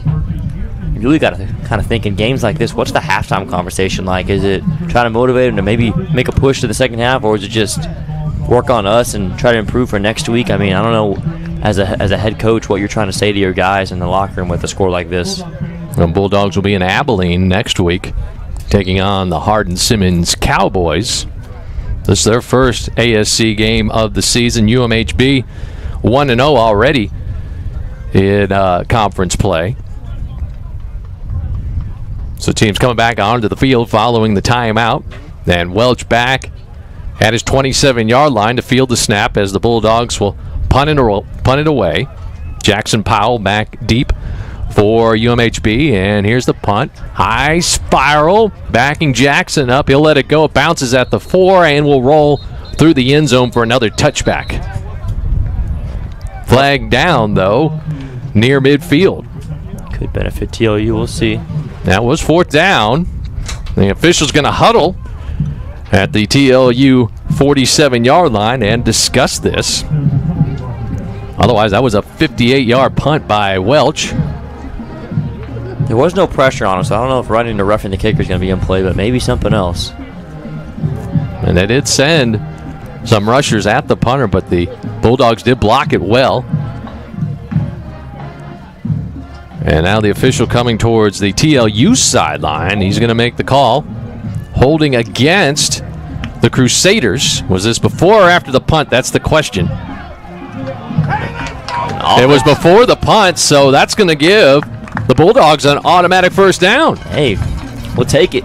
As the whole offense was on the bench waiting to talk things over, get ready for the next drive, and Pasenko there on the sideline was like, hey, let's go. It's our ball still. So some new life on this possession for TLU. So the penalty before the punt, a hold against UMHB on 4th down, results in an automatic first down. And the Bulldogs will retain possession of the ball. They have it 1st and 10 now in UMHB territory at the Crusader 48-yard line. Paseko in the shotgun. Takes a snap, pitches it Fortone right across the 50, inside the 45, spinning around inside the 40, down to the 38-yard line. Gain of 10 on the run by Jacob Fortone. Great first play out of that little intermission we had waiting on the call. And this is a tremendous opportunity right now for TLU to get some new life and find some juice to get back in this one. As that, well, now I think UMHB's going to call a timeout. Yeah, Coach Larry Harmon going to call a timeout as a Smithson Valley product. Jacob Fortone takes it 10 yards on that carry down to the UMHB 37-yard line. Again, Bulldogs down big in this one, 28-0, trying to get something on the board before halftime. 6:43 left to go in the second quarter. 28-0 Crusaders. Crusaders ranked 22nd in the D3 poll. 1-3 on the season, but all 3 of their losses came to ranked teams. A couple of top 5 teams in there as well. Teams come back onto the field following the timeout. 1st and 10 for the Bulldogs at the Crusader 37-yard line. Going north to south, left to right in front of us. Paseko, the quarterback. Fortone to his right. Play fake. Paseko to throw towards the right side. Leaping catch made at the 22. What a catch there by Caleb Klosterman. He falls to the turf, but he went up high to grab that one. What a throw from Paseko, too. The wide receiver quarterback connection there as Klosterman climbed the ladder down that sideline between 2 defenders. Makes a heck of a catch, and that gives some more energy to this crowd. First down for the Bulldogs, now at the UMHB 22-yard line. Paseko still working shotgun, gives to Fortone, up the gut, takes it to the 20, tries to push the pile ahead. He'll be stacked up after a gain of 2. Try to go back to the ground and pound game and gets some few easy ones early in the set of downs. Fortone gets a couple, and Bulldogs moving quick here, no huddle. Second down and 8 for TLU at the UMHB 20. Get to Fortone around the right end. Cuts it upfield inside the 20, inside the 15. Spins off a tackler at the 10 and gets pushed out of bounds at the 6-yard line. How about this? The Bulldog line. Another good push. Fortone. Little stretch play as he cuts it up the field and gets his best carry on the day. Willis will now check in for him. And it's 1st and goal, Bulldogs. Bulldogs have it down at the 6-yard line of UMHB. As you mentioned, Easton, Corey Willis checks back in. Jacob Fortone will come to the near sideline, get a rest. Paseko shotgun, gets the snap. Play fake to Willis. Now he'll scramble towards the right. He'll fall forward down to the 4-yard line. Picked up a couple on the zone read option. Try to get upfield a little bit. First time he's kept it for a carry. And might have got a yard. 2nd and goal. Coming up on 5 minutes to go here in the first half. Weston Guzman now going to check back into the ball game. Chase Podtek will come on out for the Bulldogs. 15 seconds on the play clock as Paseko and his running backs look toward the sideline here on the near side. Pistol formation. Willis now will go in motion out of the backfield to the right. And Paseko is dropped in the backfield as he takes the snap for a loss of about 5 yards. Durant Hill coming in from his linebacker position came in and made the stop. Yeah, and that might have been a design run for Paseko. If it was an RPO, I think he's getting that ball out to Willis because he was open, but I think the play was a design for him to keep it and fake that little swing route, but nothing doing there, and they lose about 4 or 5. And now it's 3rd and goal. Ball placed at the Mary Hardin Baylor 9-yard line. So we'll see Chase Podtek check back in. This time Weston Guzman comes to the sideline as you listen to Bulldog football on KWED Seguin. 28-0 Crusaders.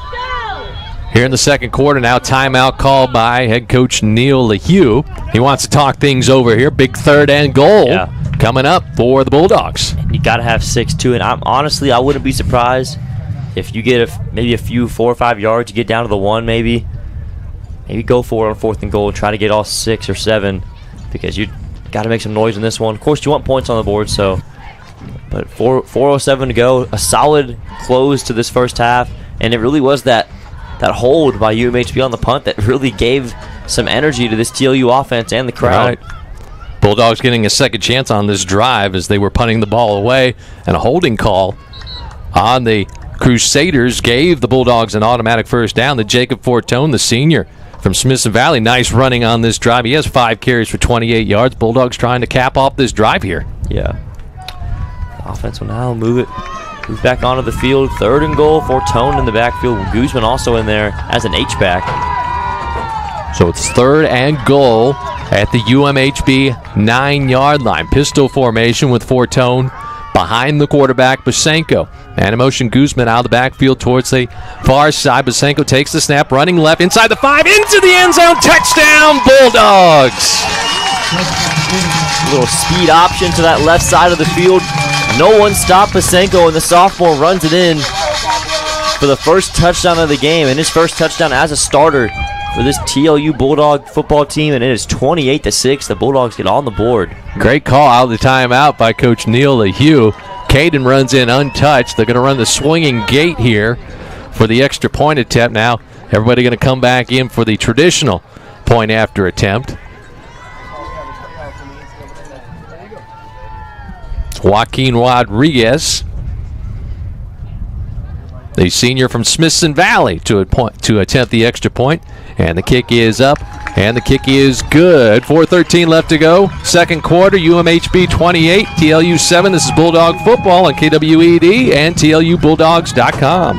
Knows this area about as well as anyone. From Seguin to New Braunfels to San Antonio or San Marcos, their expertise has proven invaluable for their clients. Anders Pierce Realty is here for all your real estate needs. They can help whether your interest lies with a house, lot, acreage, ranch, farm, office, warehouse, storage, or anything else. They'll do their best to ensure that you are satisfied with all your real estate needs. Learn more today. Visit AndersPierce.com. That's AndersPierce.com. Davala's Barbecue has been providing quality eats for Seguin since 1959. Grilling and smoking choice cuts of meat to the perfect level of tenderness is their business. The sausage is homemade, the ribs fall off the bone, and, well, the peach cobbler is the perfect ending to any meal. You can find Davala's Barbecue on Kingsbury Street near Guadalupe Street. But did you also know that you can find Davala's Barbecue on Facebook and Twitter, or visit their website at davalasbbq.com. 11 plays, 70 yards on that touchdown drive by the Bulldogs. 9-yard touchdown run by the quarterback, Caden Basenko. Now Logan Barnes with the kickoff with the win, and he drills this one through the end zone onto the track and over towards Burns Berm. Bulldogs got second life on that drive on the holding call on UMHB on that punt. And a little momentum-changing play, drive, really, for that matter. That penalty, like you said, Chris, really turned the tide on that possession. A great job after that. But the ground game, Jacob Fortone got going down the stretch on that possession. And then Caden Basenko with the rushing touchdown on a 3rd and goal, for that matter. Huge play. And now we'll see if the Bulldog defense can carry that momentum over. 28-7, 4 minutes to go in the half. And the Crew back on offense. 1st and 10 from their own 25 on the touchback on the kickoff. Isaac Fay is the quarterback. Working shotgun, 3 wide outs to the right, 1 to the left, give to the running back. Yeah, this is Miller juking and jiving, going left, now back towards the center of the field, finds a little crease, takes it across the 30, and he gets dropped at the 32. Gains 7 on a play that the Bulldogs had hemmed out pretty well, but he cut back inside, got some yards. And Miller really an elusive back there. Really a change of pace from Cormier, but a 2nd and medium here as the Crew going quickly. Fay in the shotgun, takes the snap, play fake, throws it towards the right side, in and out of the hands of his intended target, Caleb Durham Honer, and it's 3rd down. And Tristan Smith on the coverage there, nice pass breakup to make it 3rd down for the Crusaders. Not too many 3rd downs they've faced here so far, but a real chance. Imagine a touchdown, then you get a 3 and out. The offense could be right back on the field with this Crusader defense still a little tired. Big 3rd down here, as you mentioned. Nice play by Tristan Smith breaking up that pass. 3rd down and 3 for the Crusaders at their own 32. Fay shotgun, claps his hands, gives to Miller, trying to run around the right end, and he is caught in the backfield and dropped for a loss back at the 29-yard line. Bulldogs defense all over that one. They knew that run was going to the right side of the field, the wide side. Great pursuit by Gibson and Smith. And the Bulldog defense gets a 3 and out. Yeah, Merrick Square in there as well. Loss on the play. It'll bring up 4th down and 7. We're going to see the punt team come out for the Crusaders. They ran a fake punt earlier, so got to watch for that. Could be the first real punt. So it's Jack Bruner back at his 19 to field this snap. Here's the snap, and it's a reverse, a fake coming around the near side. Here's a receiver, takes it to the 34, flags down. He's short of the first down on the fake. That was Treshawn Adams getting a handoff from the punter and coming towards the near sideline. He stopped short of the first down, but we got to check the flag. There's a lot going on here. First of all, I'm shocked the Crusaders went for it again on their fake punt. Bulldogs sniffed it out pretty well, and the flag will likely benefit TLU as well. This should be Bulldog football, if I were to imagine. So Adams got a handoff from the punter coming from the far sideline towards the near sideline, tried to turn the corner, but the Bulldogs were ready. They saw a fake punt earlier from the punter taking it himself. The penalty is indeed on UMHB. Bulldogs will decline it. They'll take over in Crusader territory. Tell you what, UMHB just playing right into TLU's hands. They just gifted the Bulldogs some more great field position. I would have thought for sure they were going to punt that one away.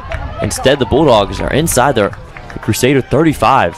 They've got it 1st and 10 at the Crusader 34-yard line. Basenko and the offense back on the field with a golden opportunity here with 2:40 left to go in the first half. Caden takes the snap, play fake, and the pass is tipped and intercepted, taking back the other way to the 40, the 30, one man to beat, 20, 15, 10, 5, touchdown, Durant Hill with the pick 6 for the Crusaders, and now a late hit in the end zone to Corey Willis, knocking over a Crusader. Players getting in each other's faces. It is turning ugly here.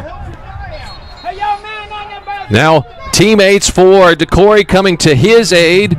Crusaders spilling out onto the field there in the end zone. Flag down after the touchdown, the pick 6 by Durant Hill. Yeah, it's probably going to be on to Corey Willis. He put someone on his back. In the end zone, though, after Hill scored. Mm-hmm. That's for sure one of the penalties. It might be even one on UMHB as well. A lot of stuff going on after that play, but what a play made by the UMHB defender there. Durant Hill with the pick 6. Tipped it up. Assist to himself. Yeah, in the air. And caught the ball and took it back the other way.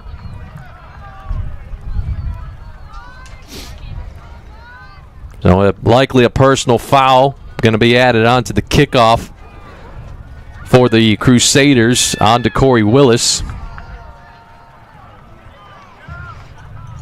But a defensive touchdown for the Crusaders.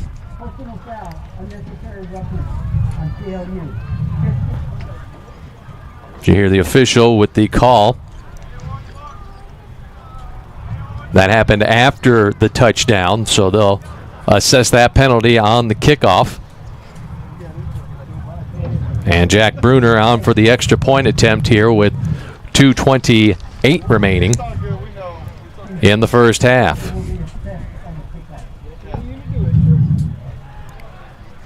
So Bulldogs had some momentum there, and the Crusaders take it right back on the pick 6. That one hurts for sure for the Bulldogs, and that one's really not even on Basenko. Just didn't get enough air underneath that football.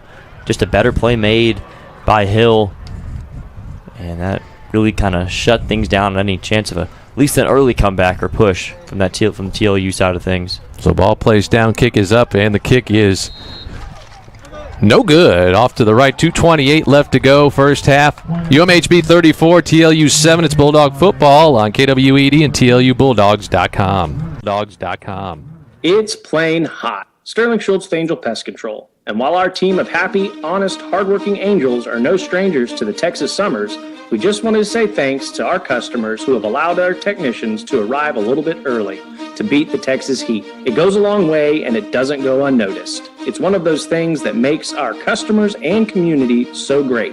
You know, real. We can't control the temps, but we can control your pest. Angel Pest Control. We'll get those little devils online at angelpest.com. The Kaler Company is a proud sponsor of Texas Lutheran University and the TLU Bulldogs. The Kaler Company provides quality general construction services and fine architectural millwork in Seguin and beyond. The Kaler Company is a name that you can trust. Hi, I'm Steve Kaler. We've been taking care of our customers and their projects since 1954. The Kaler Company wishes the Bulldogs great success on this season. Call the Kaler Company at 830-303-6256. Go, Bulldogs!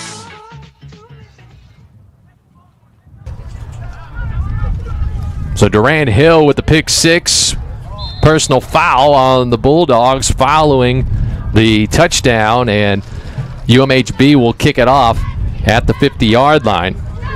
Into the win here. Be Edward Lopez teeing it up. And the ball keeps blowing off the tee. Might need somebody to hold it for him.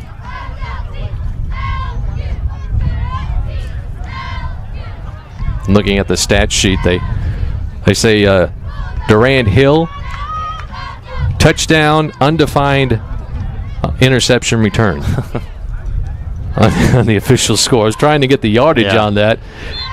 Now they do have a holder. Now, and Lopez approaches the tee and he whiffed on the kick. At least it looked like he whiffed on the kick. He's going to try it again. This is going to be the fourth attempt now at this kickoff from the 50. And it'll be a little squibber down the middle, loose on the ground, and the Bulldogs fall on it at their own 30-yard line. 2:27 to go, 34-7, and got to make up. Of course, you want to make up for the interception if you're Basenko. Really wasn't on him. Like I said, just a better play from Durant Hill. And now try to find what worked on that scoring drive earlier. It was honestly, again, a combination. The ground game honestly hasn't been that bad today, Chris. Fortone and Willis have gotten going, but just the pass game's just been non-existent. So 1st and 10 for the Bulldogs at their own 30, going left to right. Basenko in the shotgun, gets a snap, runs it right, gets hit hard, bounces off tacklers, and is going to be pushed back way back to the 30-yard line. They're going to give him forward progress up to the 27-yard line. He's pushed back to the 20, but the forward progress will mark him down at the 26, but a loss of about 3 on the play. Yeah, Basenko's fighting back there, just trying to get any yards he can, but might have hurt himself as he just kept going backwards. But get some decent forward progress. Clock running, under 2 minutes to go. First half, UMHB 34, TLU 7. Second down and 13 for the Bulldogs at their own 26-yard line. 4-yard loss on that quarterback keeper by Basenko. Kane looks towards the sideline, gets the play. Now we'll get the snap out of the shotgun. Play fake, back to throw, steps up in the pocket. Now he's going to tuck it and run. Takes it towards the near sideline, across the 30-yard line, spins off a tackler and falls forward down to the 34. They'll bring up a 3rd down and about 7. So he got 6 on that run. 3rd and medium upcoming. I mean, you really want to see if maybe Caleb Camarillo or Jacob Wallace can get a touch here. I think Wallace has just 1 catch today, Camarillo with 0. I mean, the pass game at some point is going to have to start taking off with you being down 3 or 4 scores. So 3rd down and 7 for the Bulldogs at their own 34-yard line. Back to throws Basenko. Here comes pressure, gets rid of it, and it's caught at the 36-yard line. Small gain coming up with his Chase Potek, the tight end. He'll be about 4 yards short of the first down. It'll be 4th down. And a timeout is called by the Crusaders with 48 seconds to go in the first half, and the Bulldogs facing a 4th down and 4 from their own 36-yard line. And you're thinking it's got to have to be punting here, this deep in your own territory for TLU. Just want to get to the half, keep the score where it is, most likely. Cameron Welch, the New Braunfels Canyon product, the punter on the sideline, warming up his leg. He's boomed some punts here today. They've been wind-aided. Sure has. And he'll have the win with this one. Crusaders up 34-7. 48 seconds left to go here in the first half. The Bulldogs had some momentum as they stopped UMHB on a fake punt on their last drive, but the next play was a pick six. Durant Hill taking it back for the Crusaders. flipping the momentum back into their favor, and now 3 and out by the Bulldogs. And they bring the punt team out here on 4th and 4 with under a minute to go in the first half. 2 men back deep for the Crusaders. Welch gets the punt away. It's a wobbler towards the near sideline. It's going to go out of bounds. So we'll see where they'll mark it. But the Crusaders likely to have some good field position here as the official along the near sideline will stop at the UMHB 40-yard line. So now down to 39 seconds for the Crusaders. And they've got 60 yards of green in front of them. Tell you what, it's been a slow end to this first half. We've had a lot of weird stoppages and extracurricular activities going on, some penalties. Been all over the place these last few minutes. Crusaders trying to add to their big lead here. Pink out day on a nice fall afternoon here in Seguin. Bulldogs Stadium. Good crowd here on the home side. Lots of purple decked out there on the east side too as well. Fans making the trip from Belton today. 1st and 10 for the Crusaders. Here's the quarterback, Fee. Completes the pass on the left side to his receiver, Day. He gets swallowed up by a bunch of black shirts at the 47-yard line. Picked up about 7. Clock is running. 24 seconds and counting. I believe the Crusaders do have a timeout left as they hurry up, and a throw again to the left side. Day has it at the 50 and again swallowed up by a bunch of black shirts. They'll have a first down, so they'll stop the clock momentarily with 12 seconds. Good thing right now, the effort is still there from this TLU defense. They're still flying around right now. Down to 6 seconds. They might just have to take a shot in the end zone here. Nice play. Fay back to throw. Looking, has time. Now he'll step up and he'll get sacked to end the half. Back at the 50-yard line, Christian Monroe makes the sack, and that will end the half here at Bulldogs Stadium. 30 minutes in the books, and it's been all UMHB in this one. Crusaders lead the Bulldogs by a score of 34-7. Tough first half for the Bulldogs. We saw a little bit of life late in that second quarter with the touchdown drive after the hold. Football is the game of life, and it brings a community together. White, black, boys, girls. Flag, tackle. Football can revive communities. That's why I think, football is on the right path. Community with football is very accepting and loving to people who enjoy the sport. Win or lose, they do it as a family.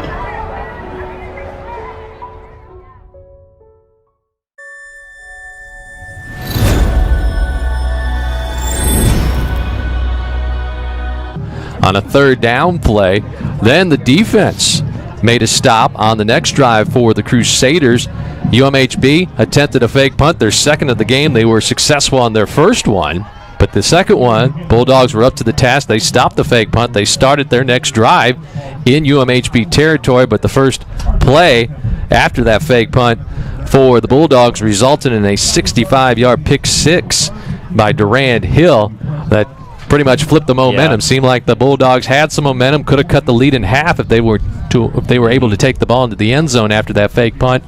But the Crusaders get the pick six, and they go into the locker room with the big lead. So we are at the half here at Bulldogs Stadium. The score, UMHB 34, TLU 7. Take a timeout, take a look at some numbers at the half. You're listening to Bulldog Football on KWED and streaming at TLUBulldogs.com.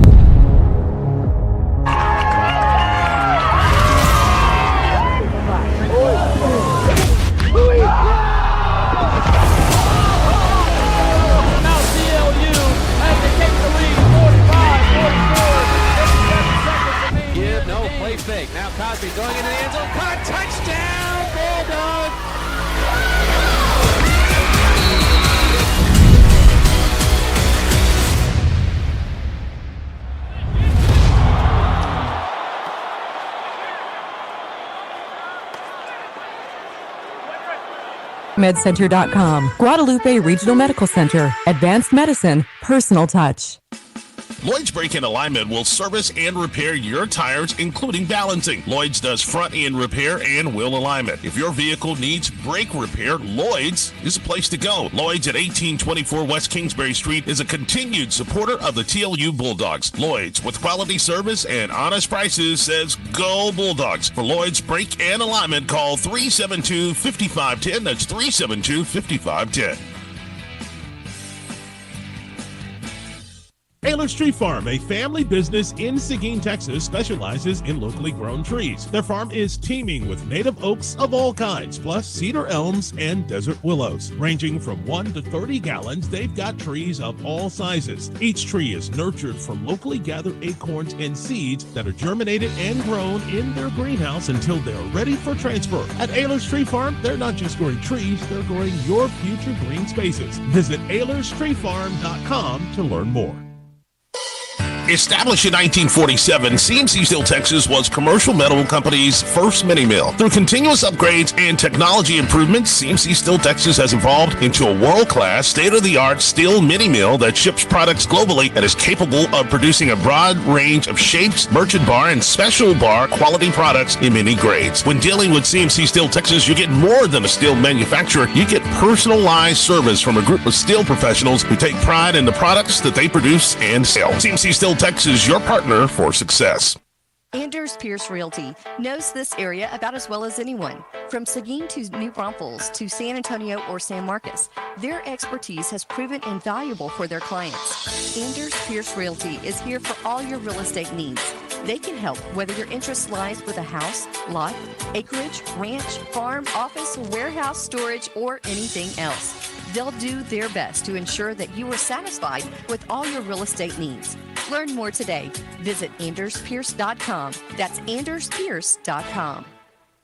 Davala's Barbecue has been providing quality eats for Seguin since 1959. Grilling and smoking choice cuts of meat to the perfect level of tenderness is their business. The sausage is homemade, the ribs fall off the bone, and, well, the peach cobbler is the perfect ending to any meal. You can find Davala's Barbecue on Kingsbury Street near Guadalupe Street. But did you also know that you can find Davala's Barbecue on Facebook and Twitter, or visit their website at davalasbbq.com.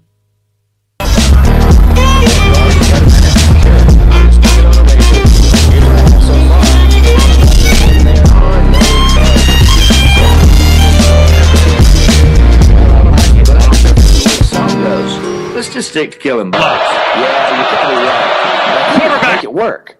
Da da da da da. Sterling Schultz of Angel Pest Control. When you think pest control, think Angel. And remember, Angel Pest Control will get those little devils online at angelpest.com. The Kaler Company is a proud sponsor of Texas Lutheran University and the TLU Bulldogs. The Kaler Company provides quality general construction services and fine architectural millwork in Seguin and beyond. The Kaler Company is a name that you can trust. Hi, I'm Steve Kaler. We've been taking care of our customers and their projects since 1954. The Kaler Company wishes the Bulldogs great success on this season. Call the Kaler Company at 830-303-6256. Go, Bulldogs! Lloyd's Brake and Alignment will service and repair your tires, including balancing. Lloyd's does front end repair and wheel alignment. If your vehicle needs brake repair, Lloyd's is a place to go. Lloyd's at 1824 West Kingsbury Street is a continued supporter of the TLU Bulldogs. Lloyd's, with quality service and honest prices, says go Bulldogs. For Lloyd's Brake and Alignment, call 372-5510. That's 372-5510.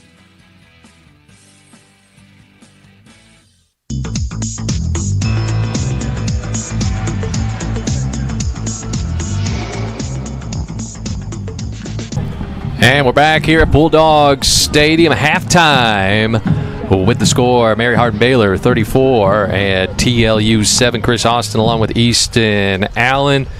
And Easton, you got to look at some numbers from the first half. Yeah, 34-7 halftime score. UMHB up 14 first downs for the Crusaders to TLU's only 8.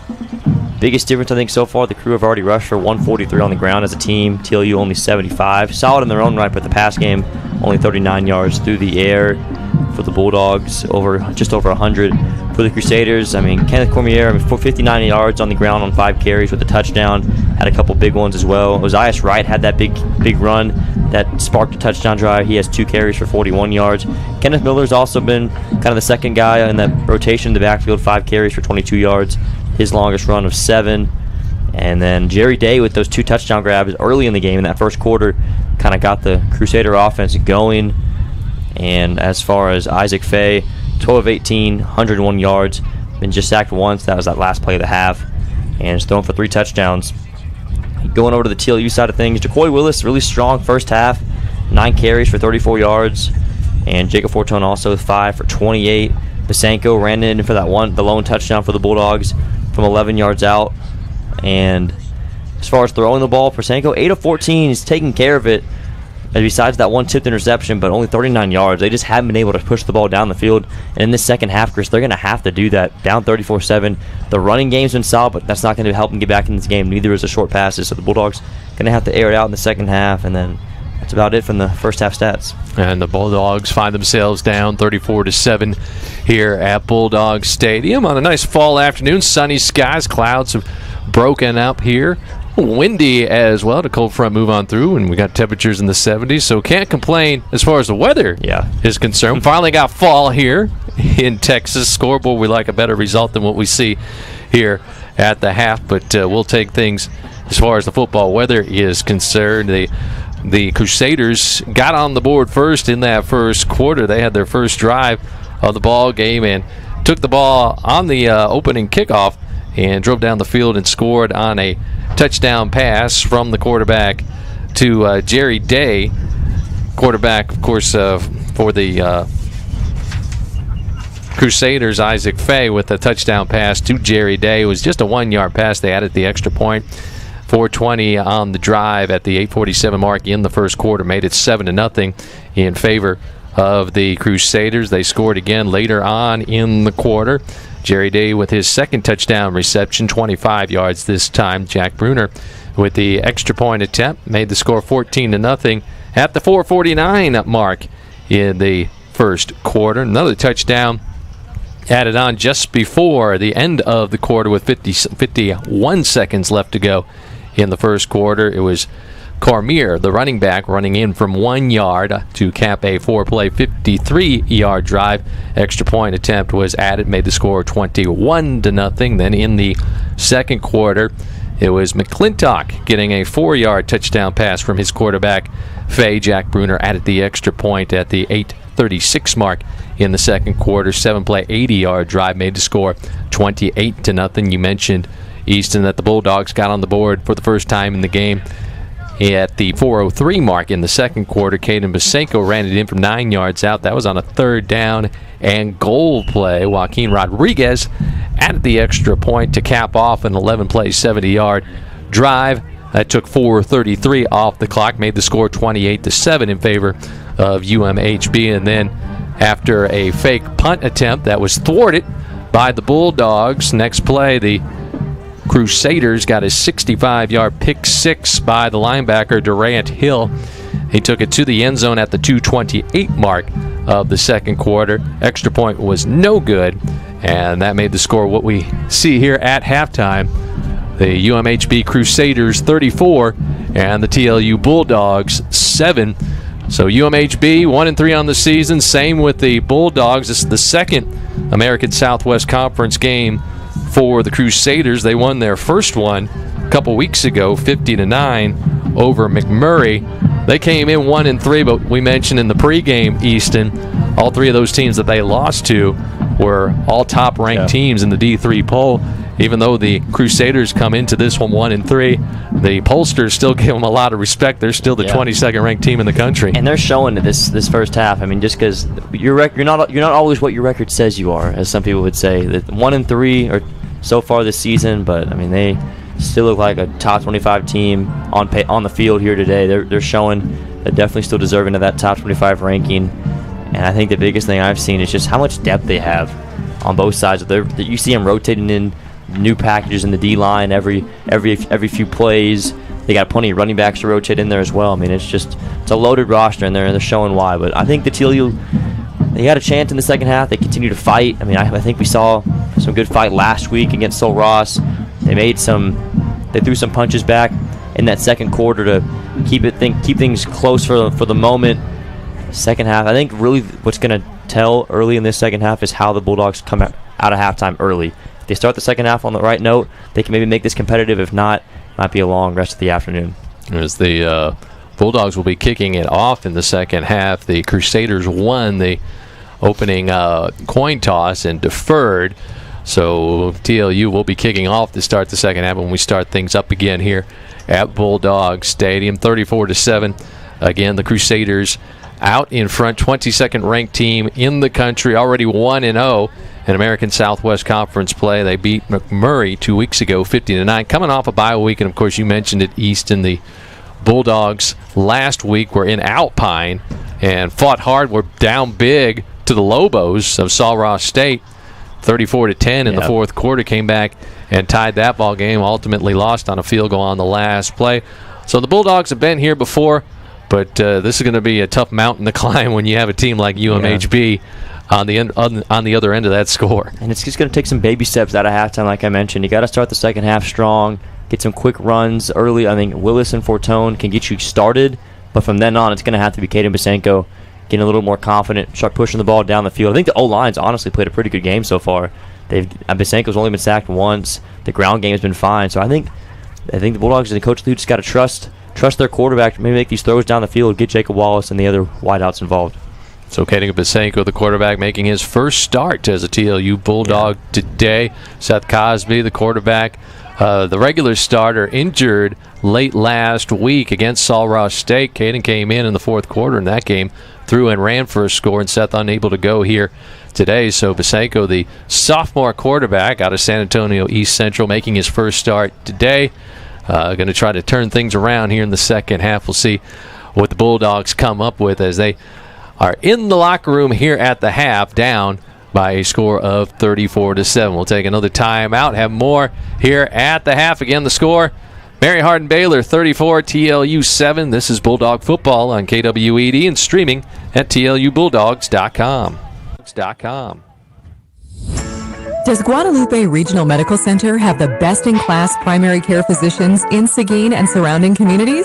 The answer is yes. With a focus on wellness and prevention, acute health care, as well as chronic long-term conditions, our primary care physicians are vital to the health of our community. Educated in all areas of medicine, our primary care physicians have the skills to care for people of all ages. Beyond just treating your aches and pains, our physicians are experts in disease prevention and screening, diagnosis and treatment of many types of illnesses, providing preventive medicine, managing chronic conditions, injury care, and more. Does GRMC have primary care physicians who will care for you as a whole person, including your mental, physical, and emotional health? The answer is yes. To find a primary care physician, call 830-401-7401. Guadalupe Regional Medical Center. Advanced medicine. Personal touch. Ayler's Tree Farm, a family business in Seguin, Texas, specializes in locally grown trees. Their farm is teeming with native oaks of all kinds, plus cedar elms and desert willows. Ranging from 1 to 30 gallons, they've got trees of all sizes. Each tree is nurtured from locally gathered acorns and seeds that are germinated and grown in their greenhouse until they're ready for transfer. At Ayler's Tree Farm, they're not just growing trees, they're growing your future green spaces. Visit AylersTreeFarm.com to learn more. Established in 1947, CMC Steel Texas was Commercial Metal Company's first mini mill. Through continuous upgrades and technology improvements, CMC Steel Texas has evolved into a world-class, state-of-the-art steel mini mill that ships products globally and is capable of producing a broad range of shapes, merchant bar, and special bar quality products in many grades. When dealing with CMC Steel Texas, you get more than a steel manufacturer. You get personalized service from a group of steel professionals who take pride in the products that they produce and sell. CMC Steel Texas, your partner for success. Anders Pierce Realty knows this area about as well as anyone. From Seguin to New Braunfels to San Antonio or San Marcos, their expertise has proven invaluable for their clients. Anders Pierce Realty is here for all your real estate needs. They can help whether your interest lies with a house, lot, acreage, ranch, farm, office, warehouse, storage, or anything else. They'll do their best to ensure that you are satisfied with all your real estate needs. Learn more today. Visit AndersPierce.com. That's AndersPierce.com. Davalo's Barbecue has been providing quality eats for Seguin since 1959. Grilling and smoking choice cuts of meat to the perfect level of tenderness is their business. The sausage is homemade, the ribs fall off the bone, and, well, the peach cobbler is the perfect ending to any meal. You can find Davalo's Barbecue on Kingsbury Street near Guadalupe Street. But did you also know that you can find Davalo's Barbecue on Facebook and Twitter, or visit their website at davalosbbq.com?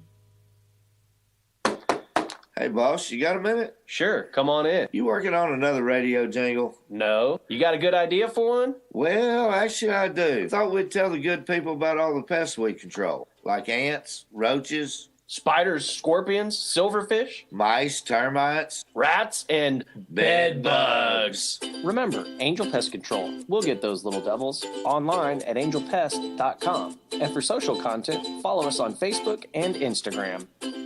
The Kaler Company is a proud sponsor of Texas Lutheran University and the TLU Bulldogs. The Kaler Company provides quality general construction services and fine architectural millwork in Seguin and beyond. The Kaler Company is a name that you can trust. Hi, I'm Steve Kaler. We've been taking care of our customers and their projects since 1954. The Kaler Company wishes the Bulldogs great success on this season. Call the Kaler Company at 830-303-6256. Go, Bulldogs! Can I find some of America's best joint care in Seguin? The answer is yes. Guadalupe Regional Medical Center has been named one of HealthGrade's America's 100 Best Hospitals for joint replacement in 2023. This establishes GRMC in the top 10% of the nation's hospitals for orthopedics. Additionally, GRMC is a 5-star recipient for total knee replacement 2 years in a row and has been recognized with a 2023 Surgical Care Excellence Award. We're proud of these distinctions and what it means for our patients. Less risk and shorter recovery times. GRMC continuously strives to achieve clinical excellence while offering the most comprehensive orthopedic services for our patients. Being nationally recognized in the top 10% of the nation for surgical care only affirms that mission. And while recognition is nice, nothing is more important than your recovery. So if you're looking for orthopedic excellence, ask yourself, is GRMC the best place for me? The answer is yes. Visit grmedcenter.com for more. Guadalupe Regional Medical Center. Advanced medicine, personal touch.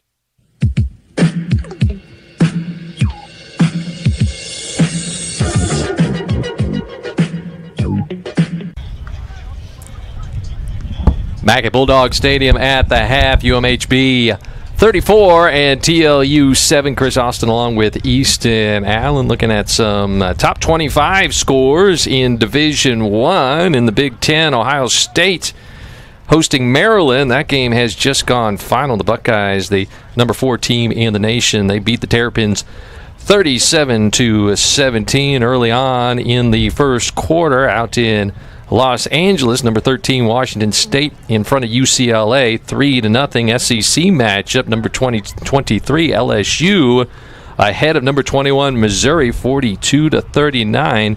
That is late in the fourth quarter. LSU has the ball, but they're facing a fourth down. A game I know that you're very interested in following, Easton.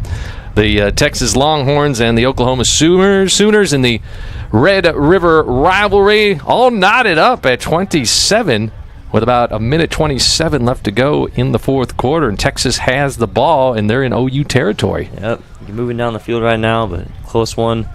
But right now, we're getting close to getting started here. 4:20 left in the halftime here. UMHB already back out on the field. They brought their tents. Yeah, they're ready to go. Yeah. They're all doing their stretches. Of course, the Bulldogs still in the locker room. And they're still making their they're still talking it over with what they're going to do here in the second half. As we mentioned, down 34-7, the Crusaders in the lead. Another top 25 score to let you know about. Mack Brown, former Texas Longhorn head coach, now back at the helm of North Carolina. He was the head coach there in North Carolina in the late 90s before coming to Austin, back as the head man of the Tar Heels. They're playing Syracuse today. Tar Heels, number 14 team in the nation. First quarter score, no score between the Tar Heels and the Syracuse Orangemen. A little bit later on today, Virginia Tech at number 5, Florida State. Number 20, Kentucky at number 1, Georgia. That's later on tonight. Number 2, Michigan is on the road at Minnesota. Ole Miss is hosting Arkansas. SEC action this evening. Number 25, Louisville hosts number 10, Notre Dame. Number 17, Miami hosts Georgia Tech. Fresno State, they're the number 24 team in the country. They're at Wyoming. Oregon State, number 15, at Cal. And a big one in College Station. Going to kick off here in a little bit. Alabama, the Crimson Tide, the number 11 team in the nation in College Station to take on Texas A&M. Longhorns already have a victory over the Crimson Tide this year. Yeah, biggest win of the year, probably the biggest win of the decade, at least since I've been Went to Tuscaloosa. Yeah. It's a fun game. Yeah, in a battle right now with OU. It's been a really exciting game. And a really big week for college football in general. There's lots of top 25 matchups going on, especially in the SEC, so it's good football. Yeah, things getting going here in October as the Bulldogs, the TLU Bulldogs, make their way out of the locker room and onto the field here at Bulldogs Stadium. Number 22, UMHB in town in Seguin to take on the Bulldogs, and it's been all Crusaders so far in this one. They lead at 34-7 at the half. Bulldogs will kick off to start the second half. The Crusaders won the coin toss before the game and elected to defer. So TLU will be kicking off as we've got a nice fall afternoon, sunny skies, pink out day here at Bulldog Stadium for breast cancer awareness. I noticed some of the players wearing pink socks for the Bulldogs today. So Bulldogs looking to turn things around here in the second half. Caden Basenko making his first start. San Antonio East Central product, a sophomore for the Bulldogs, starting in place of the regular starter, fifth-year senior, or actually sixth-year senior, Seth Cosme. He was a fifth-year senior last year, got an extra year due to COVID. He was injured late last week against Sul Ross State over in Alpine in the Big Bend.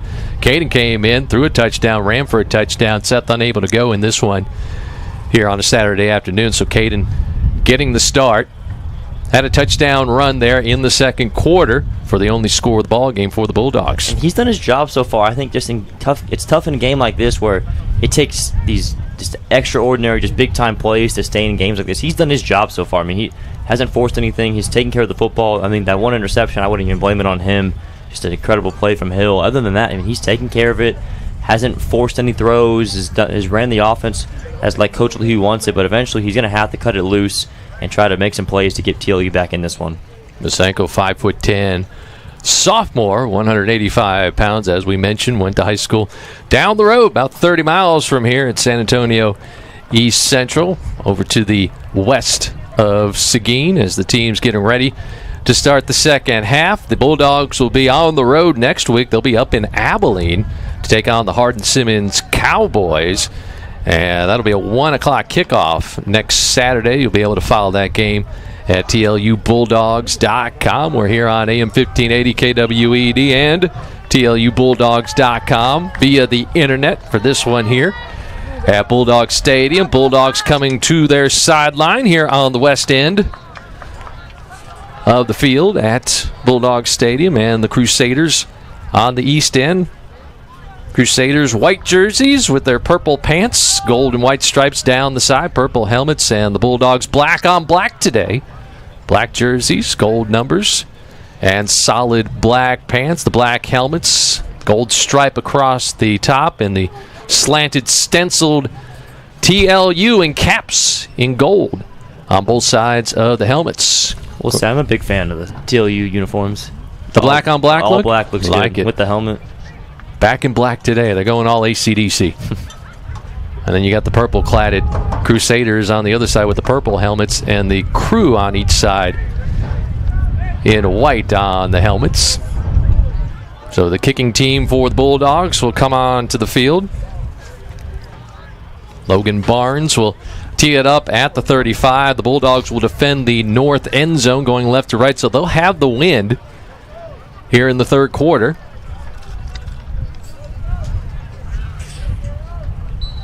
And back deep, Matthew Jackson, Guy Powell for the Crusaders. So Barnes has it teed up. He's going to get about a 10-yard running start as he throws his left hand in the air, approaches the tee, and here we go with the second half. High kick towards the near sideline, over the head of the return man. It lands about 2 yards deep in the end zone for a touchback, so the Crusaders will get it first and 10 at their own 25. Just first look at this TLU defense out of the half. Long halftime break, lots of rest.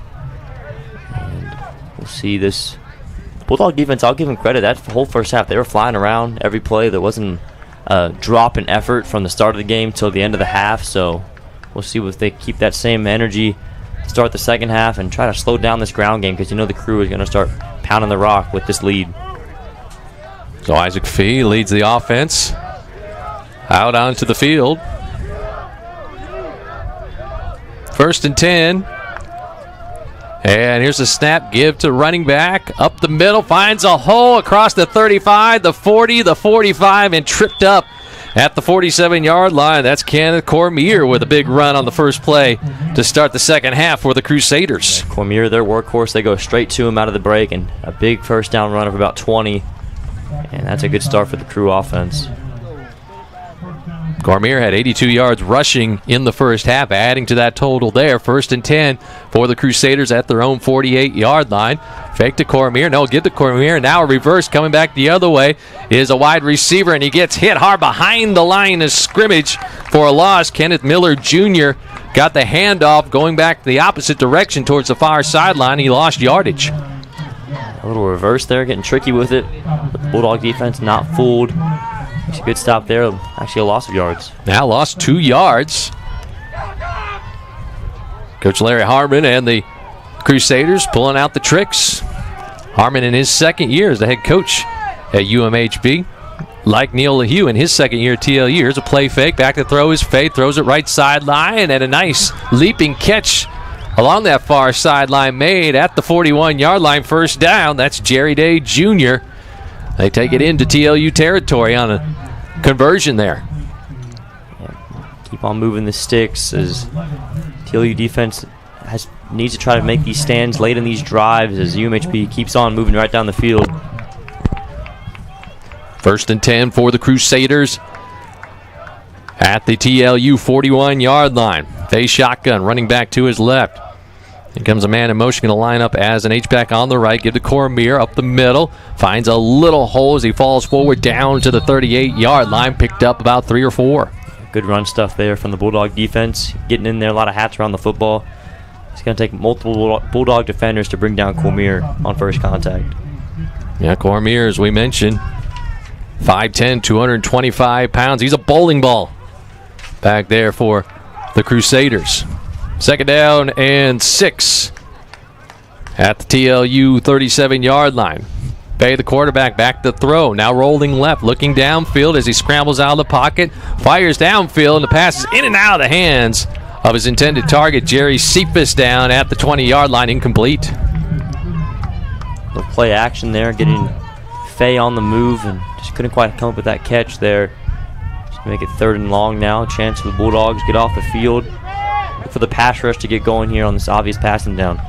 3rd and 7 for the Crusaders at the TLU 38-yard line. They got to get to the 31. No huddle. Fay in the shotgun. 3 wide outs left, 1 to the right. They're working on the right hash, going right to left.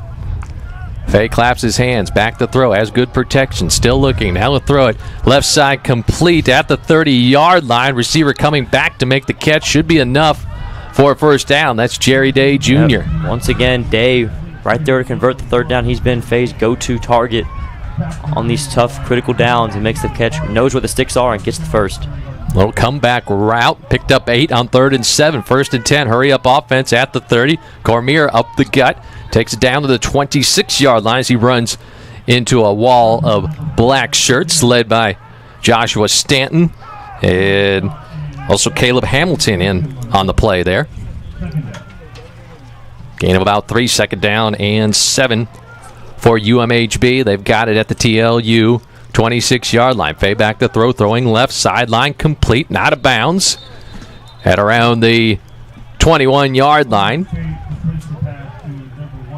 And it's Day again on the reception. And he's about 2 yards short of the first down. It'll be 3rd down and 2. Crusaders have it at the TLU 22-yard line. Again, working no huddle with Fay in the shotgun. Cormier, the big back, to his left. H-back on the left side. 2 wide receivers out far to the right on the far side.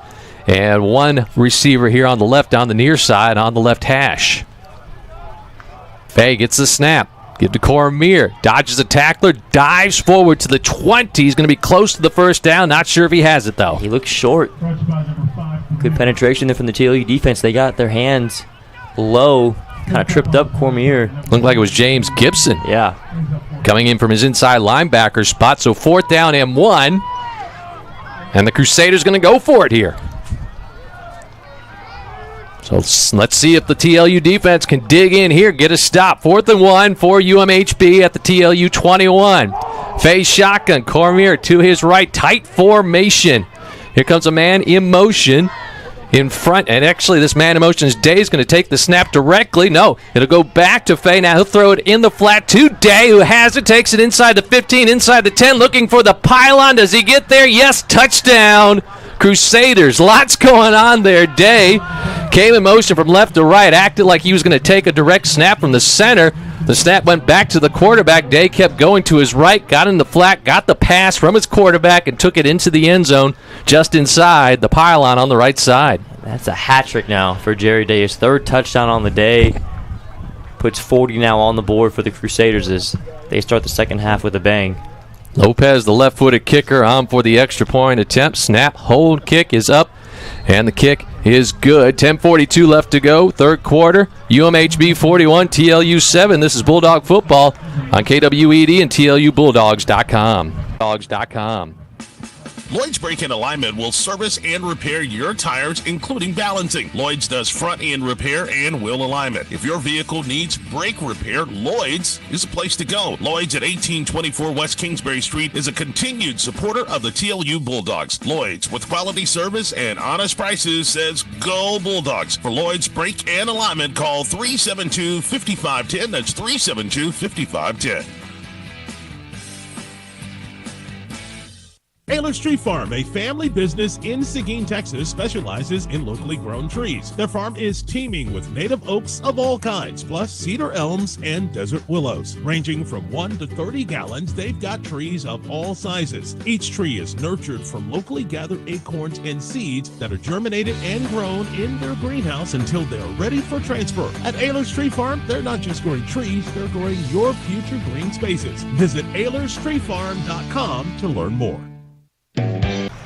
Fortone on the return for the Bulldogs there, takes it up to the 25-yard line. UMHB 10-play, 75-yard drive to start the second half, capped off by a 21-yard catch and run by the receiver, Jerry Day Jr. on 4th and 1.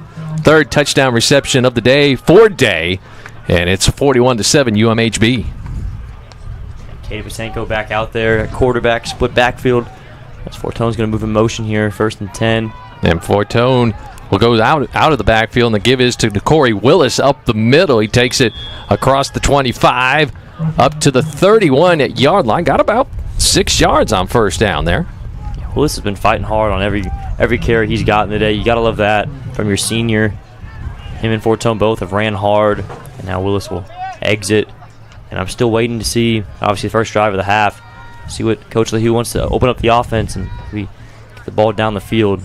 Start testing the secondary. 2nd down and 3 for the Bulldogs at their own 32. Play fake, and Pasenko takes it around the right side. He slides forward down at the 36 with a first down. That was a clean little baseball slide there. It was. Pasenko looking like a shortstop. Did he play some baseball there at East Central? I'm sure he did. Maybe with a slide like that. Yeah.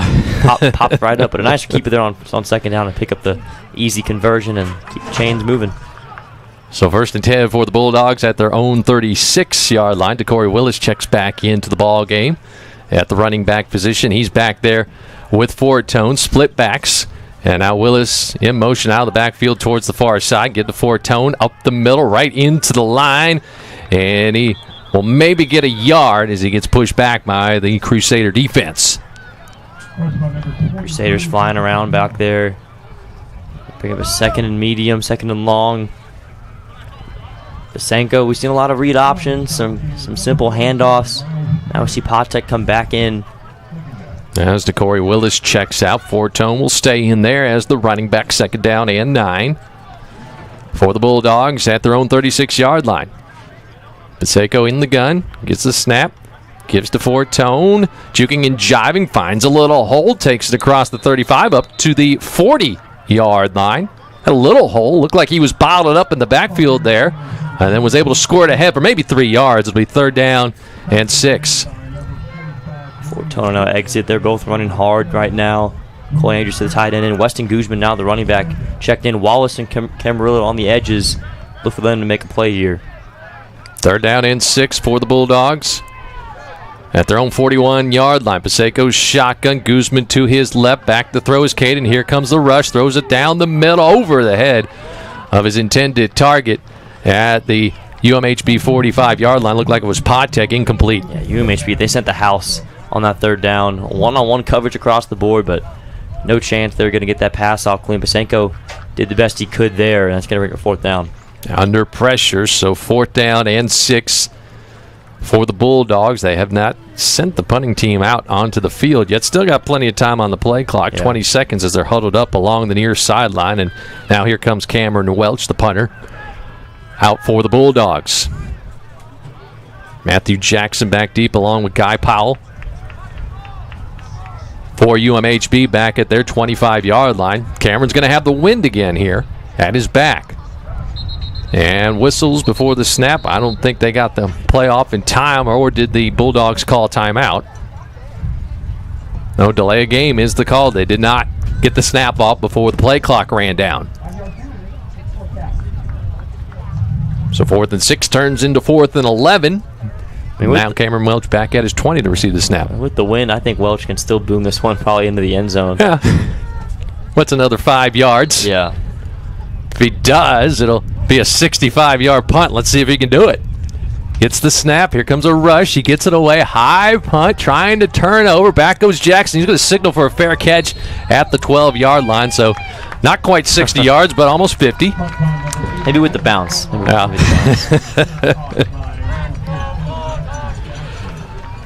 So they'll say Jackson made the fair catch at the 14, and that's where the Crusaders will take over at their own 14-yard line. Up big, 41-7, 8:07 left to go third quarter. UMHB 1-3 on the season, but still ranked in the D3 poll at number 22. All 3 of their losses coming to ranked teams. They beat McMurray 2 weeks ago. Their first conference game, won that one 50-9. First and 10 for Faye, still the quarterback, claps his hands, gets the snap, gives to running back, going around the right end is Osias Wright. He cuts back inside, now has a lot of green in front of him, and it's going to be a foot race to midfield, to the 40, to 30, weaving down to the 15, to the 10, and into the end zone for the touchdown. Wright kind of got lost there on the right side, trying to go around the corner. He reversed field towards the middle of the field. Nobody was there for TLU, and he just took it down the middle of the field. Yeah, Chris, me and you were looking down at our rosters thinking the play was dead. We look up, and Wright was still moving down the field. What a run out of nowhere to put another big touchdown on the board for the Crusaders. He goes 86 yards on that run. And now it's Lopez, the left-footed kicker, on for the extra point attempt. Freshman kicker from the Colony. Kick is up, and the kick is line drive through. 7:43 left to go, third quarter. UMHB 48, TLU 7. It's Bulldog football on KWED and TLUBulldogs.com. Established in 1947, CMC Steel Texas was Commercial Metal Company's first mini mill. Through continuous upgrades and technology improvements, CMC Steel Texas has evolved into a world-class, state-of-the-art steel mini mill that ships products globally and is capable of producing a broad range of shapes, merchant bar, and special bar quality products in many grades. When dealing with CMC Steel Texas, you get more than a steel manufacturer. You get personalized service from a group of steel professionals who take pride in the products that they produce and sell. CMC Steel Texas, your partner for success. Anders Pierce Realty knows this area about as well as anyone. From Seguin to New Braunfels to San Antonio or San Marcos, their expertise has proven invaluable for their clients. Anders Pierce Realty is here for all your real estate needs. They can help whether your interest lies with a house, lot, acreage, ranch, farm, office, warehouse, storage, or anything else. They'll do their best to ensure that you are satisfied with all your real estate needs. Learn more today. Visit AndersPierce.com. That's AndersPierce.com. Lopez kicks into the win. It bounces at the 25-yard line, and a Bulldog able to fall on it on that kickoff. That's a live ball on the kickoff, but the Bulldogs able to fall on the ball. They'll have it 1st and 10. They'll mark the ball down at the TLU 33-yard line. Final from the Cotton Bowl. Oklahoma Sooners 34, Texas Longhorns 30. Yeah, tough one to swallow, but wow, the Sooners get the Longhorns back after that 49-0 drubbing they took last year up in Dallas. The hope is that we see each other again in Arlington for the Big 12 championship. Yeah, this final year of the Big 12. Yep. Pasenko back to throw for the Bulldogs. Gets away from pressure. Now will take it up the middle. Puts down his head as he takes it across the 40 to the 45, and he gets pushed back, but a first down run by Pasenko. And now he gets pushed back way back to the 40. His teammate's going to come to his aid. Some jawing between the Bulldogs and Crusaders there along the far sideline, but a nice run by Caden Pasenko, avoiding pressure, and then he lowered his shoulder and tried to run over a Crusader defender, got pushed back, but he has a first down. Yeah, the pass game may not have been here so far today, but I tell you what, Pasenko runs hard. He's been pretty good out of the backfield running the football. 1st and 10 for the Bulldogs at their 47-yard line. Pasenko looking towards the sideline along with his receivers and his running back Fortone back there with him to his right. 2 wide outs, right, 1 to the left, working left hash. Pasenko gets the snap, throws it in the flat to Fortone, gets it. Now we'll try to cut up field, and he gets hit at the line of scrimmage. May have lost a yard back at the 45-yard line. He was off balance as he caught that ball. It was a little bit behind him, and flags are down in the secondary. Looks like it might be on UMHB just from where they came from. Actually, now the referee pointing in TLU's direction. Maybe an ineligible man downfield, not sure. It's at the UMHB 49. Crusaders acting like the call is on the Bulldogs as we await from the call from the official. It's a hold call against the Bulldogs. And UMHB declines it. 1 yard loss on the play. They'll take the down. 2nd down and 11.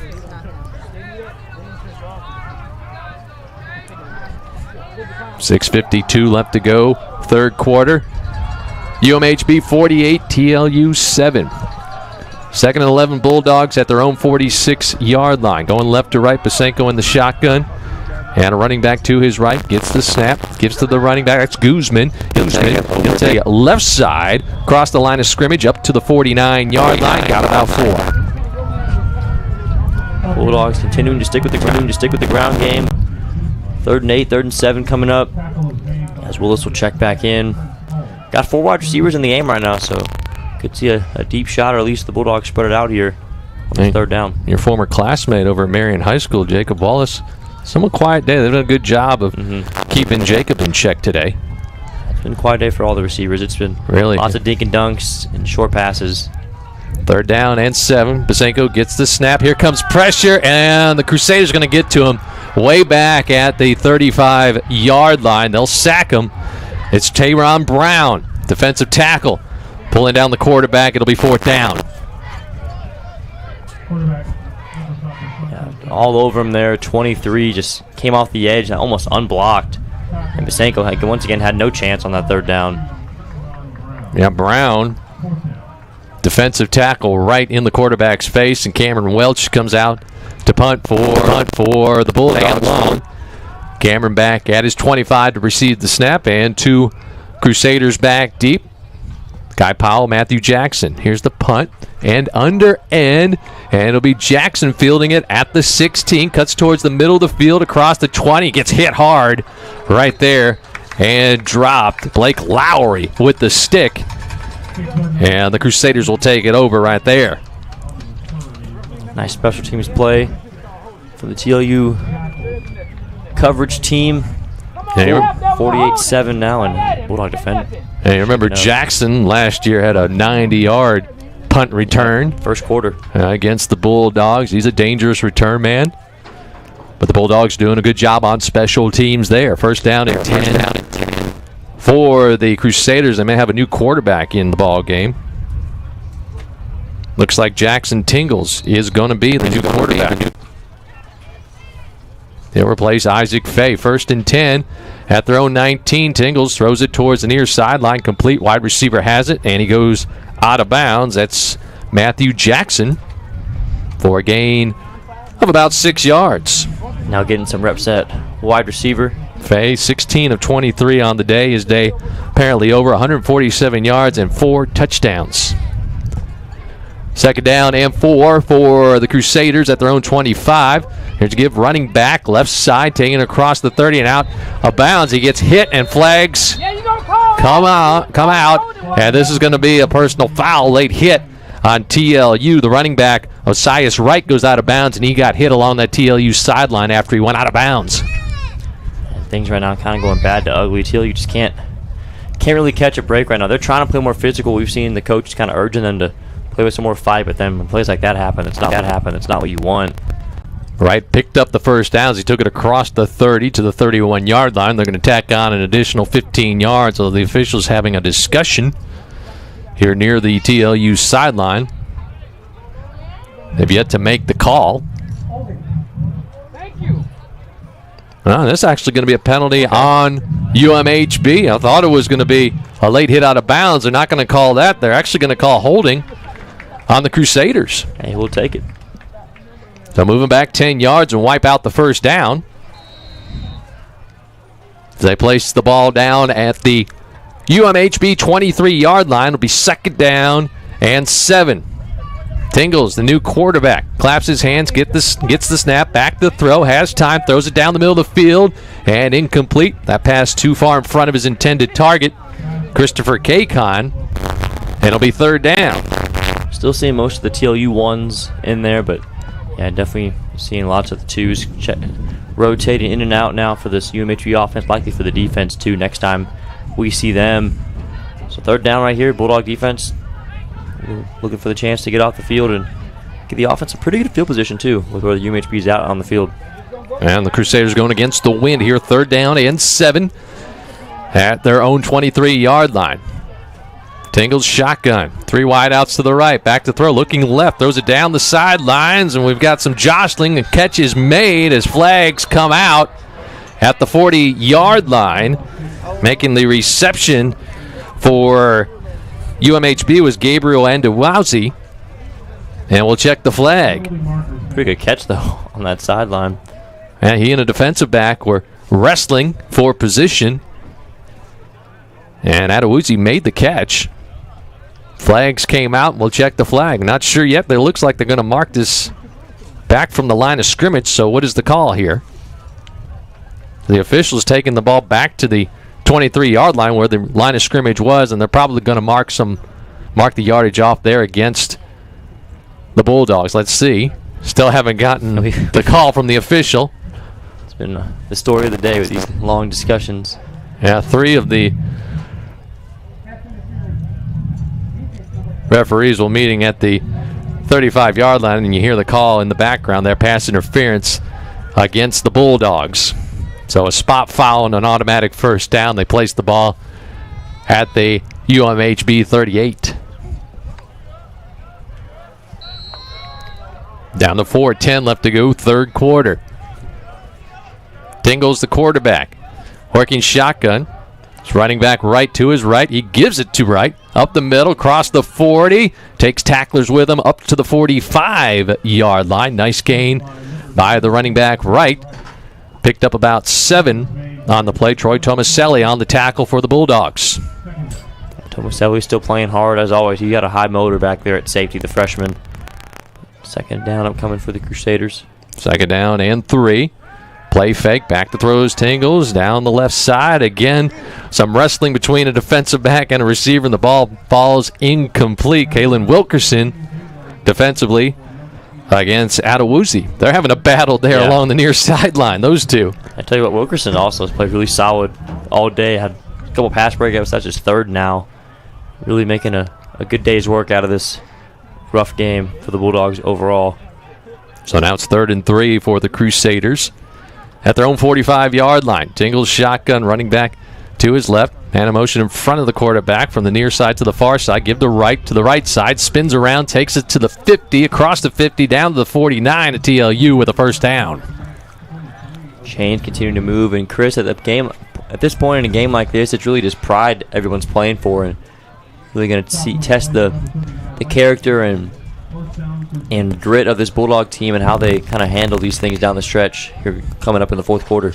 First down run for right, Michael Jones with the tackle for the Bulldogs. 1st and 10 for the Crusaders at the TLU 49-yard line. Working between the hash.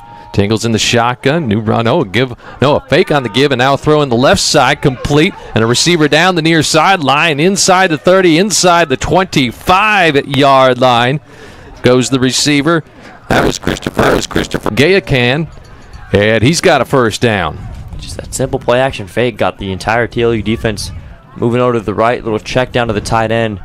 Creates a big play for the Crusaders. 1st and 10 for UMHB, now down at the TLU 24-yard line. Tingles claps his hands, back the throw, out of the shotgun, looking, finds a receiver streaking across the middle, caught at the 20, trying to spin off a defender, and he's brought down at the 18-yard line. That's Adewuzi. Pretty good reps right now that Tingles and this rest of this crew offense is getting in. Got a whole quarter for these backups to get some meaningful playing time in a real game here. So they're in the red zone now. Down to the 18. 2nd down and 5 for the crew. 2 minutes to go here in the third quarter. Tingles in the shotgun. Gets the snap. And he'll pitch it left to his running back inside the 15 down to the 11-yard line. Running with the ball that time, Jordan Woodward with his first carry. Sophomore getting the touch, and now he's slow to get up. This officials call a timeout. So Woodward with his first carry of the game has a first down on that carry as they mark it down at the TLU 14-yard line. So Woodward will go to the sideline. And Kenneth Miller Jr. back into the ballgame at the running back position. Tingles shotgun, 1st and 10. Crusaders give to Miller, going left, and he gets tackled from behind at the 10-yard line after a gain of about 4 on the play, and Ahmed Thomas makes the stop for the Bulldogs. Good pursuit there on that left end. Thomas, 48-7, and Crusaders continuing to milk this clock right now. And down to a minute to go here in the third quarter. 2-yard gain officially on that run by Miller. It'll be 2nd down and 8. Crusaders have it at the Bulldog 10-yard line. Tingles the quarterback. Gets the snap. Give to Miller going right. And he'll shed a tackler as he takes it down to the 5-yard line. Actually dragging a tackler with him, Grayson Kowalski. And he's going to be close to a first down. About a couple yards short, it'll be 3rd down and 2 as they mark him down at the 5. Yeah, Kowalski, long arm defensive end, got a really high motor for the Bulldogs. Getting over there to make the play. 3rd down here, a chance for maybe TLU to force the field goal.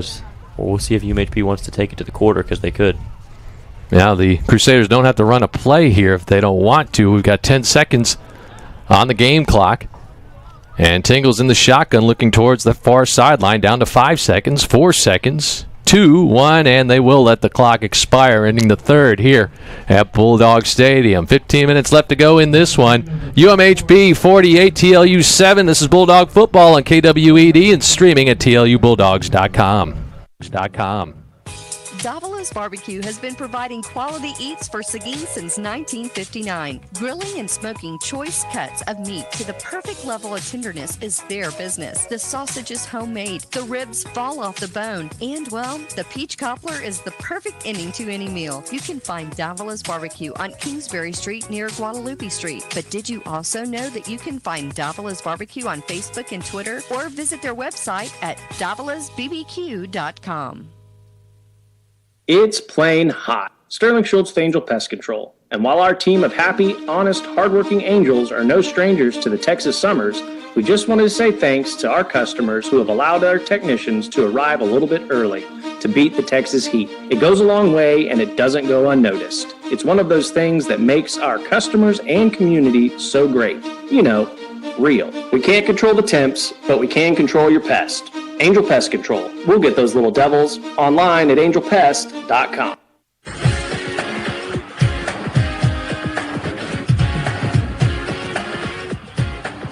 Start of the fourth quarter here at Bulldogs Stadium. UMHB 48, TLU 7. Chris Austin along with Easton Allen. Crew have the ball 3rd and 2 at the TLU 5-yard line as the teams flip ends of the field. And now the Crusaders will have the wing going north to south, left to right in front of us here in the fourth. Tingles, backup quarterback in there in the shotgun, sends a running back in motion out of the backfield towards the near side. Now he'll bring him back into the backfield to his right. Takes the snap, back to throw. Here comes pressure, setting up a screen. Caught by Millie, sheds a tackler, but another tackler will come in for the Bulldogs. Making the stop is Grayson Kowalski. After Miller shed one tackler, but Kowalski right there to make the stop, and a loss on the play. It'll be 4th down. Grayson Kowalski getting involved here in these last couple plays, making things interesting as they force that, get the stop on 3rd down. That's going to force a field goal for UMHB. Yeah, they lost yards on the play, back to the 8-yard line, loss of 3, so they'll attempt a field goal here on 4th down. It'll be Edwin Lopez on to attempt a 25-yarder, left hash. Here's the snap, ball placed down, line drive, kick, and this kick is no good off to the right. That was a bad snap. Holder had to reach back and set that ball down, maybe threw off the timing of the kicker. Yeah, that was an odd play there, but he'll take it if you're the Bulldogs. That keeps UMHB under 50 for the time being, but 14:01 still left to go here in the fourth quarter, and they'll move the ball back to the 20-yard line. The missed field goal by Edwin Lopez from 25 yards out. Lopez, freshman kicker from the Colony outside of Houston. Now 1st and 10 for the Bulldogs. They take it over at their own 20-yard line. Caden Basenko still in there at quarterback. Working shotgun. He'll hand it off to DeCorey Willis. A little pitch to the right. And a bunch of white shirts will swallow him up behind the line of scrimmage. Led by Trayshawn Adams. Lost on the play of a couple. I'll tell you what, most of the UMHB first teamers are still out there, especially the secondary. As for TLU, we starting to see a few new receivers in the game. No Jacob Wallace or Caleb Camarillo right now. So we'll get you those names here in a bit. The snap goes to Basenko, gives to Willis. Willis juking and jiving. Stutter step, takes it across the 20, and he gets spilled at the 22. Picked up about 5, and it'll bring up a 3rd down and 7.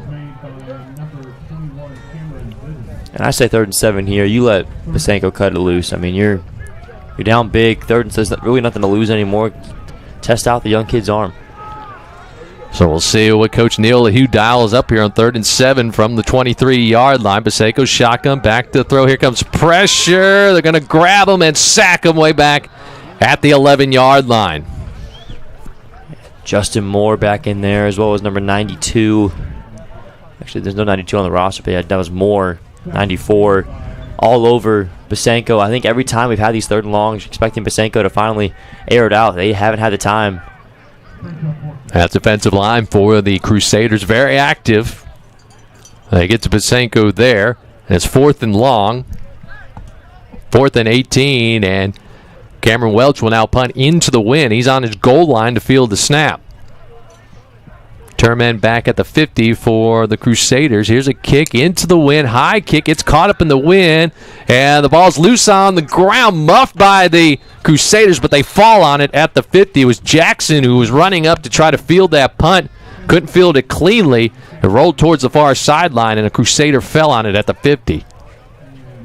Almost a chance of that first turnover of the game for TLU. They've been waiting on it, but not this time. And like you mentioned, still pretty good field position for the Crusader offense. So not a bad punt from Cameron Welch. Into the wind. About a 35-yard punt. And now 1st and 10 for the Crusaders at the 50-yard line. And Jackson Tingles back in at quarterback in replacing the starter, Isaac Fay, who has the rest of the game off. Give up the middle and stopped in the backfield for no gain is the running back. In fact, lost a couple of yards was Caleb Hamilton, the guy who made the stop there, I believe, for a loss of about 3. The freshman from New Orleans getting back there, making the stop. Wright was the running back. He did lose 3, 2nd down and 13 back at the 47. Tingles shotgun. Back to throw, looking left. Fires towards the far sideline. Complete and out of bounds at the 46-yard line of TLU goes Adewusi. Sets up a 3rd down. We'll see what Tingles on the offense for the Crusaders decide to do. Kind of in 4-down territory right now, and with your backups, you might stay aggressive here and see what they can do. 3rd down and about 6 for the Crusaders at the TLU 46-yard line. 3 wide outs to the right, 1 to the left. And Tingles in the shotgun, running back to his left. Back to throws. He gets the snap, has time, throws it towards the far sideline. Leaping catch made at the 26, complete. That's Adewusi. And a 3rd down conversion for the Crusaders. They've got it all the way down to the TLU 26. I'll tell you what, these Crusader wide receivers, they can win these one-on-one jump balls. We've seen Day do it a lot today, and now, like you said, Adewusi's had a heck of a second half as well. They officially mark him down at the 27, had a defender draped all over him, and was able to leap and make the grab. 1st and 10 for the Crusaders. Here's Wright up the middle inside the 25, and he spills forward down to the 20. Gain of about 7 on 1st down. It'll be 2nd and 3 for Mary Hardin Baylor. TLU continuing to rotate in some fresh D linemen here as the Crusaders getting down towards the red zone. So coming up on 10 minutes to go in this one. 2nd down and 3. Tingles back to throw. Throws in the flat. Left side complete at the 11. Spinning off a tackler and taking it down to the 5 is the receiver Matthew Jackson. That's a 1st down for the Crusaders. They'll have it 1st and goal. Keep on moving down the field. TLU defense maybe can try to force another field goal like they did last time. They've shown some good fight down here. So 1st and goal for the Crusaders at the TLU 5-yard line. Tingles in the shotgun, is running back right to his left. Give to right, up the middle, takes to the line of scrimmage, and he gets hit hard and pushed back. No gain. There's a good push there up front. 38 in there for TLU. That's Eric Perry. Yeah. Freshman from Chicago, Illinois. He's a long way from home. Makes a pretty good play there, and he forces a 2nd down from the 5. 2nd and goal for the Crusaders. Again at the TLU 5-yard line. Tight formation. Couple wide outs to the right here on the near side. Here's the snap. Play fake. Rolling right as the quarterback Tingles. Throws in the end zone. Complete touchdown. Christopher Gaykayan with the touchdown 5 yards out. And the Crusaders into the end zone once again. Yeah, simple rollout, the tight end in the flat. His reliable target sitting there in the end zone. Easy pitch and catch. And the Crusaders have crossed the 50 mark. 54 points. And they can make it 55 here on the extra point attempt. With Lopez, freshman left-footed kicker. Snap, ball placed down, kick is up, kick is good with 8:34 left to go, 4th quarter. It's now UMHB 55, TLU 7. This is Bulldog football on KWED and TLUBulldogs.com. The Kaler Company is a proud sponsor of Texas Lutheran University and the TLU Bulldogs. The Kaler Company provides quality general construction services and fine architectural millwork in Seguin and beyond. The Kaler Company is a name that you can trust. Hi, I'm Steve Kaler. We've been taking care of our customers and their projects since 1954. The Kaler Company wishes the Bulldogs great success on this season. Call the Kaler Company at 830-303-6256. Go Bulldogs! Lloyd's Brake-In Alignment will service and repair your tires, including balancing. Lloyd's does front-end repair and wheel alignment. If your vehicle needs brake repair, Lloyd's is the place to go. Lloyd's at 1824 West Kingsbury Street is a continued supporter of the TLU Bulldogs. Lloyd's, with quality service and honest prices, says go Bulldogs. For Lloyd's Brake and Alignment, call 372-5510. That's 372-5510.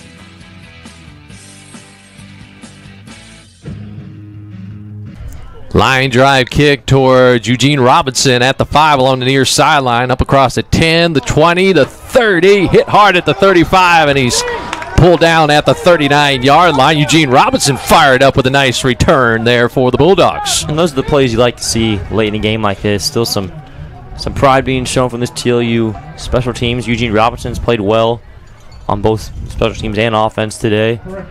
And now, pretty good starting field position at the 41. Yeah, so Eugene fired up despite the score on the scoreboard. TLU Sports Information Director Bryce Hayes, he's in Italy with the softball team, still posting volleyball scores. He just let us know that the volleyball team beat Centenary College in straight sets over at Memorial Gymnasium. He's getting those scores all the way over from Italy. Yeah, volleyball team, 3 sweeps the last 2 days in the tournament here. Here's a give for Tone, running left, and he's hemmed off and will be dropped for a loss on the play. As a bunch of white shirts stop Jacob from going around that right corner. They'll give him forward progress, but it's a loss of 5 on the play. Yeah. In a spot like this, Basenko's still in there, getting some good reps still late in this game. And you really loving it being under 8 now. I'm wondering what time it is in Italy right now. I think Bryce. Is it overnight? Yeah, it's nighttime right now. It might be 9 or 10 o'clock, and Bryce is still putting in work over there. He's knowing the scores just right down the road for us here.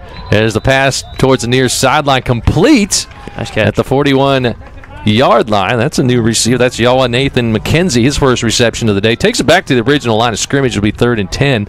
Yeah, Bryce Hayes giving us scores from Italy. He's in Italy, and Memorial Gymnasium is just, 1,000 feet from where we're at. Yeah. So it's linking up to the satellites up in space, and then all the way back from Italy back down to here just to get us the score from 1,000 feet away. Thank you, Bryce. Yeah, we could have walked over after to find that out.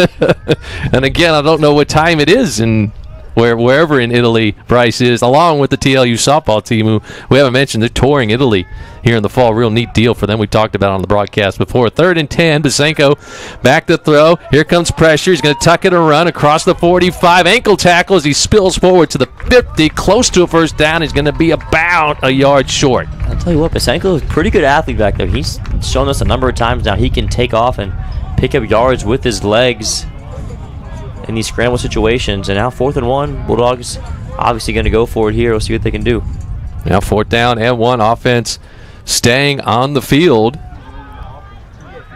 Basenko working in the pistol, has a running back behind him as he looks towards the sideline. That's to Corey Willis. 4th down and 1 at the 50. Here's the snap. Give to Willis. Right side. Has the first down across the 50, and he takes it down to the Crusader 46-yard line. There you go. Another small little victory for the Bulldogs to take away. They convert that 4th down, continue the drive, and look to keep pushing to get a few more points on the board. So we come up on 6 minutes left to go here in the 4th quarter. 1st down and 10 for the Bulldogs at the UMHB 46-yard line. Andrew Price, the freshman from San Antonio Roosevelt, checking into the ball game. He'll line up in the slot on the right side. Basenko's shotgun, give to Willis, trying to go around the left side, finds a hole inside the 45, and he gets brought down at the 41-yard line. Kyler Smith on the tackle for the Crusaders. That's a gain of about 4 or 5 for DeCorey. You got to love how Willis runs here. His stride and his speed and burst looks the same as it did from the first kickoff of this game, so he's continued the solid effort throughout. 2nd down and 5. Basenko in the shotgun. Bulldogs have it at the UMHB 41-yard line. Caden looks towards the sideline for the play call. Jacob Fortone back in the ball game. He's the running back, lined up to Caden's right. Play fake to Fortone. Now Caden to throw. He'll throw it in the flat for Fortone on the left side. Does he come up with it? Yes, he does. In front of the Bulldog bench at the 36, close to a first down. Nice grab there from Fortone. Has really good hands for his size out of the backfield. And converts that first down. And Chains continue to move. This is the best looking drive since that second quarter for TLU. He caught it at the 36, fell forward to the 35, and he indeed does pick up the first down. First and 10 for the Bulldogs. At the UMHB 35-yard line, Basenko in the shotgun. Back to throw. Here comes pressure. He'll step up. Now scrambling left. He'll throw it downfield and complete along the near sideline at the 25-yard line. Making the catch there. Number I don't have. I think it might have been McKenzie again. Oh, was it Yahweh? Okay, Yahweh. I thought I saw 49. It was 19, Yeah. So who made the catch, and that indeed is Yahweh Nathan McKenzie. But we have a flag down at the line of scrimmage, and this one might be coming back. Yeah, it looked like a hold from the left tackle there. And it is indeed holding against TLU, so wipe out the catch by Yahweh Nathan McKenzie. So 10 yards marked off. It'll be first down and 20 for the Bulldogs.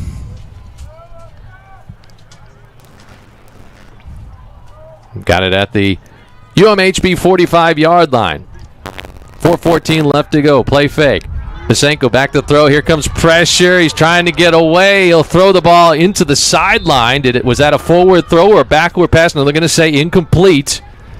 As Caden just flinged that ball out of bounds as pressure was coming at him, and able to get the pass away. Just doing everything he could, as this front four for UMHB is massive, to say the least. They got some big dudes up front. Justin Moore with the pressure, 6'4", 280 pounds at that left end position, getting the pressure on Caden. Yeah, they've been making. And now they're going to say that was a fumble out of bounds. Oh wow!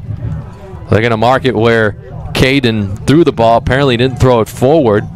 Oh no, they're going to call intentional grounding because no receiver was in the area, so they're going to mark it from where Caden threw the ball, and it's a loss of down. So it's going to be second and forever. Yeah. For the Bulldogs, they're going to need to get to San Marcos to get the first down here. I was about to say it's second and Lavernia. Yeah.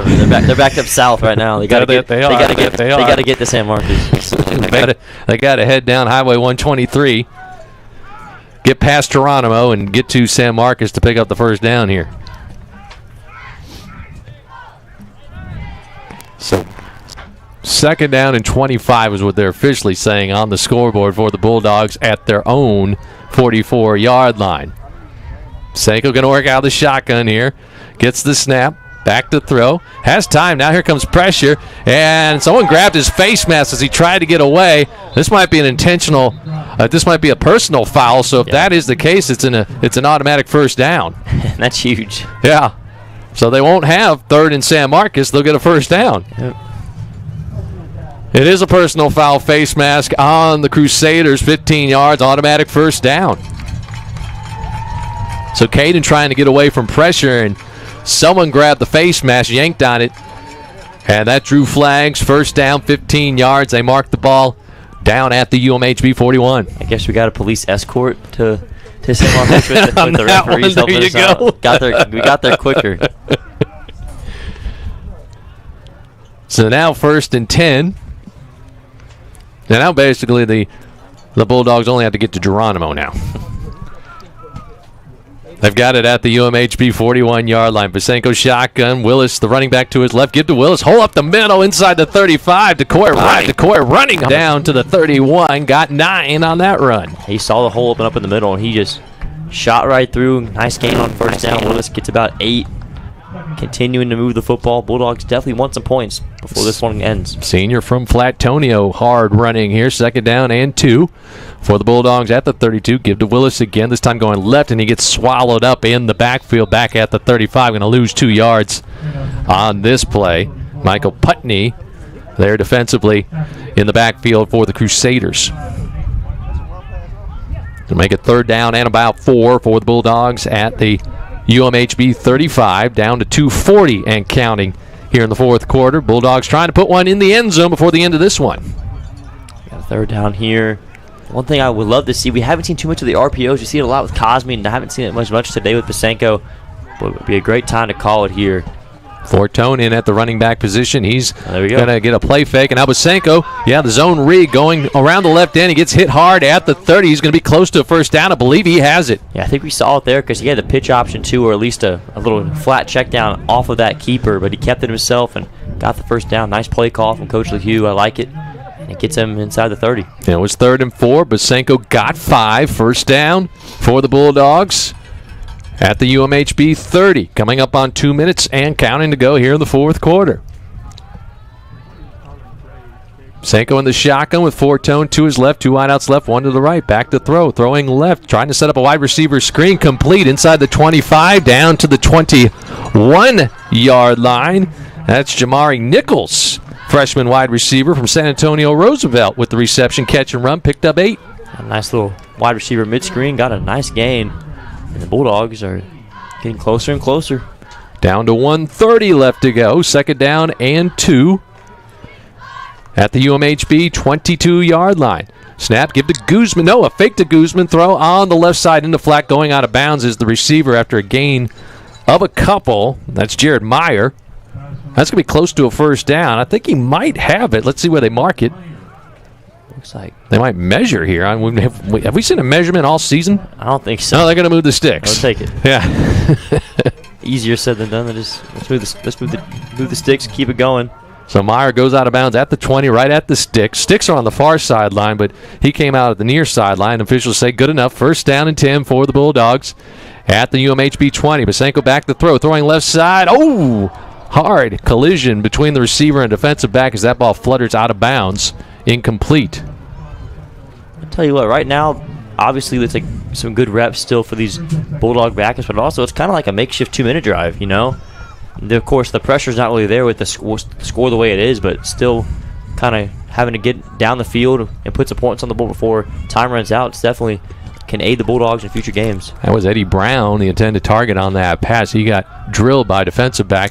Got out of the game. Here's a fake give to Willis, and now Basenko going left, and he'll take it out of bounds along the near sideline. Maybe picked up a yard. Good job by that Crusader defense to string that one out.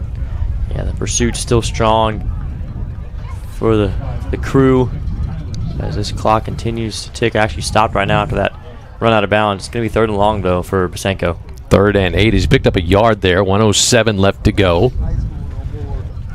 And they have it at the Crusader 18-yard line. Pride on the line for both the offense and the defense here for both of these teams. High snap, and Basenko brings it down. Now he throws it towards the left sideline. Has the receiver caught and into the end zone. Yawa Nathan McKenzie, touchdown Bulldogs. Sat right there at the goal line, made the catch. The defender went right by, and McKenzie had to kind of pause for a second. Wait, I got the end zone right in front of me. Walks right in, and the Bulldogs get something to take home into next week with a nice touchdown before this one closes out. And a great job by Caden Basenko. It was a high snap. He got one hand on it, knocked it up in the air, got the ball down, and found McKenzie there along the left sideline. He juked the defender, walked into the end zone. Bulldogs score with 1 minute to go. Now Joaquin Rodriguez with the extra point attempt. It is up and good. 1 minute to go. UMHB 55, TLU 14. It's Bulldog football on KWED and TLUBulldogs.com.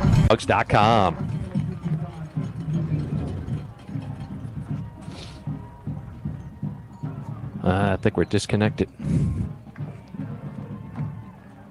When you choose GRMC, are you choosing the best? The answer is yes. We want to thank you, Seguin Gazette readers, for rating us best of the best in the official Reader's Choice Awards of Seguin and Guadalupe County. For the 9th year in a row, GRMC was selected as best place to work. What an honor that our GRMC family is recognized for doing what we love, providing services and comprehensive care to Seguin and surrounding communities. This year, we were also awarded Best Fitness Center with GRMC Wellness Center. GRMC Hospice won Best Hospice Service.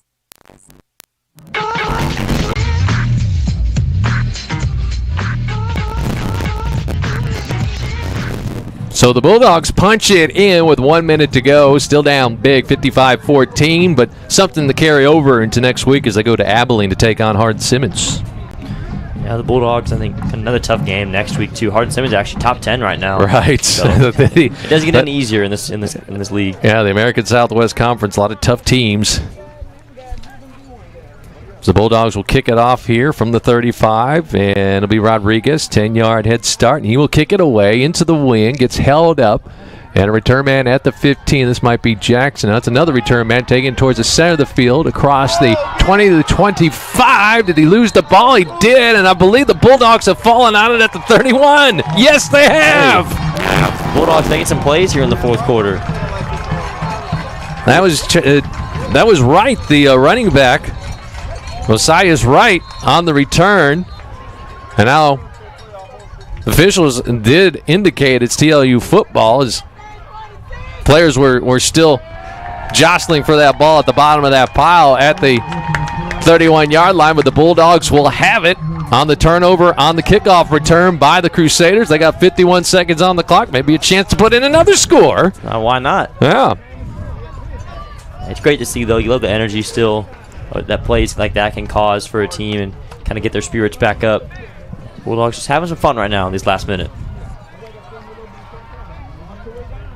So they get the turnover on special teams on the kickoff. Caden Basenko, sophomore quarterback, again making his first start of his career here today.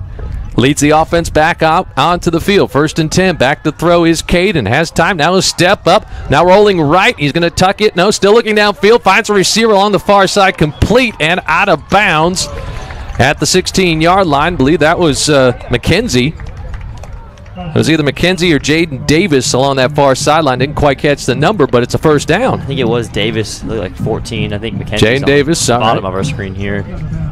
But nice catch and run there. So first down for the Bulldogs. They've got it inside the 20. Down to the 19 of UMHB. Basenko back to throw. Throws in the flat left side. Guzman trying to juke a defender. Takes it inside the 15 along the near sidelines. He goes out of bounds with 36 seconds to go. At the 15-yard line. Picked up 6 and stops the clock. Bulldogs in the red zone quickly. And Basenko and TLU, they got a chance to maybe cover the spread. Who knows? Whatever that was, it was probably a pretty big spread in favor of UMHB. Down by 41. Just scored a touchdown, then got a fumble on the kickoff return by the Crusaders. Trying to punch it again here with 36 seconds left to go in the ball game. Basenko in the shotgun. From the UMHB 15, give to Guzman up the middle, runs in the line, now bounces it outside, will take it inside the 10-yard line, down to the 8, has a first down, then a momentarily stop the clock. Bulldogs still have 2 timeouts if they want to use one. As the clock stops with 24 seconds, now they wind it up, and the Bulldogs get to the line of scrimmage. 20 seconds, first and goal from the 8-yard line. Basenko in the shotgun, down to 15 seconds, gets the snap, looking left, throws in the end zone, over everybody's head, incomplete. 12 seconds left to go. Again, Bulldogs with 2 timeouts left here. Tell you what, this is exciting right now. Yeah, I mean, here at the end, we've got a lot of action. I know. These last couple minutes have probably been the most exciting parts of this game. Whether you're a TLU or UMHB. You can't tell this is a 55-14 game the way things are going here at the end. And that's a great sign for Coach LeHue. Like you said, the fact that we really can't tell with just how hard this team's still playing, it's good that you're playing hard regardless of what the scoreboard says. Actually, Bulldogs have 1 timeout left. I'm not sure if they used one here, but I see now 1 timeout left on the scoreboard. 12 seconds. Here's the snap back to Basenko, looking left. Now he'll roll right, still looking downfield. He throws it in the near the goal line, caught and out of bounds at the 2. Not quite into the end zone, but the receiver makes the catch at the 2 and goes out of bounds with 4 seconds left. So the Bulldogs have 1 more play here. That might have been Eugene Robinson on the reception. And 4 seconds, and maybe the Bulldogs will use their last timeout here. Let's see. Or maybe UMHB will call a timeout. Somebody's going to call a timeout. The Bulldogs and Coach Neil LeHue will here with 4 seconds on the clock. Actually, now the scoreboard shows 0, but I think they got it off, the timeout. Yeah, the receiver went out of bounds. So I don't know why they wound up the clock again. Now the officials are together at the 10-yard line, and they'll probably put time back up on the clock here. How does it even happen? We're the home team. We should be helping ourselves out here. And now 4 seconds indeed put up on the clock for the Bulldogs. Who'll get one more play here from the 3-yard line to try and punch this in. And we talked on the last drive, pride on the side of both teams here. The UMHB defense want to keep them out of the end zone. Bulldogs want to get into the end zone. So let's see what Coach Neil LaHue and the Bulldogs dial up here for the final play of the game. Now there's one second on. They're going to make sure this is indeed the last play of the game. So Basenko shotgun for Tone to his right. One wide receiver out far to the left. They're on the right hash. Man in motion in front of the quarterback towards the near side. Basenko gets the snap, play fake, back to throw. Here comes pressure. He's scrambling around, back at the 15, back to the 20. Throws it in the end zone. Jump ball, caught, touchdown, Bulldogs! Was that Jamar Nichols? 17. Yes. Yep. In the back left corner of the end zone, and the Bulldogs score on the final play of the game, and the crowd is going wild. You would have thought the Bulldogs just had the game-winning touchdown. How about that, though? The true freshman, also Basenko gets his, actually that's not second touchdown pass, but the true freshman gets his first career touchdown on a play like that to end the game. It's pretty exciting, and it makes the scoreboard look a lot better, too. Bulldogs scored 2 touchdowns in the final minute of this one. And now Rodriguez on for the extra point attempt. It is up and good on the final play of the game. The Bulldogs score on a 4-yard touchdown pass. What a great play by Caden Basenko. Had pressure from all over the place, rolled all the way back to the 20, threw it in the air, and found Nichols in the corner of the left corner of the back left corner of the end zone. Amazing. So we'll take a timeout here, be back to wrap things up here at Bulldog Stadium. The final UMHB 55, TLU 21. This is Bulldog Football on KWED and TLUBulldogs.com. Ayler Tree Farm, a family business in Seguin, Texas, specializes in locally grown trees. Their farm is teeming with native oaks of all kinds, plus cedar elms and desert willows. Ranging from 1 to 30 gallons, they've got trees of all sizes. Each tree is nurtured from locally gathered acorns and seeds that are germinated and grown in their greenhouse until they're ready for transfer. At Ayler's Tree Farm, they're not just growing trees, they're growing your future green spaces. Visit AylersTreeFarm.com to learn more. Established in 1947, CMC Steel Texas was Commercial Metal Company's first mini mill. Through continuous upgrades and technology improvements, CMC Steel Texas has evolved into a world-class, state-of-the-art steel mini mill that ships products globally and is capable of producing a broad range of shapes, merchant bar, and special bar quality products in many grades. When dealing with CMC Steel Texas, you get more than a steel manufacturer. You get personalized service from a group of steel professionals who take pride in the products that they produce and sell. CMC Steel Texas, your partner for success. Anders Pierce Realty knows this area about as well as anyone. From Seguin to New Braunfels to San Antonio or San Marcos, their expertise has proven invaluable for their clients. Anders Pierce Realty is here for all your real estate needs. They can help whether your interest lies with a house, lot, acreage, ranch, farm, office, warehouse, storage, or anything else. They'll do their best to ensure that you are satisfied with all your real estate needs. Learn more today. Visit AndersPierce.com. That's AndersPierce.com. Davalo's Barbecue has been providing quality eats for Seguin since 1959. Grilling and smoking choice cuts of meat to the perfect level of tenderness is their business. The sausage is homemade, the ribs fall off the bone, and, well, the peach cobbler is the perfect ending to any meal. You can find Davalo's Barbecue on Kingsbury Street near Guadalupe Street. But did you also know that you can find Davalo's Barbecue on Facebook and Twitter, or visit their website at davalosbbq.com.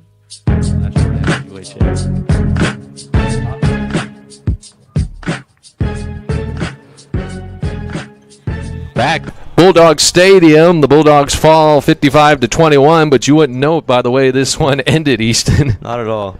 Bulldogs with 2 touchdowns in the final minute of the ball game. They finished with a touchdown drive. We thought that would be it at 55-14. They got a fumble on a kickoff return and then score on the last play of the game on a 4-yard touchdown pass from Caden Basenko to Jamari Nichols. The Bulldogs 2 touchdowns in the final minute to finish this one up here at Bulldog Stadium today. Yeah, you gotta love that last minute there. Got the touchdown, then the fumble on the kickoff return, the only turnover of the day, and then another touchdown right there. You gotta love the response late, playing like it was still 0-0 on the scoreboard. So a solid end for Coach LaHue and the Bulldog team to maybe carry over into next week. But nonetheless, though, UMHB is still showing that they're one of the best teams in the country today. And it'll be another tough battle for the Bulldogs next week at Hardin-Simmons in Abilene, 1 o'clock kickoff. You'll be able to follow all the action at TLUBulldogs.com. But Caden Bisenko, what a heck of a play on that final play. The pressure was bearing down on him. He drifted back all the way back to the 20-yard line trying to avoid that pressure and was able to find his receiver Nichols in the back left corner of the end zone to end the ball game. And like you said, it didn't feel like it felt like the Bulldogs had won the game. Yeah. Game winner. with the way the crowd reacted, the way the team reacted. So a nice finish for the Bulldogs here this afternoon.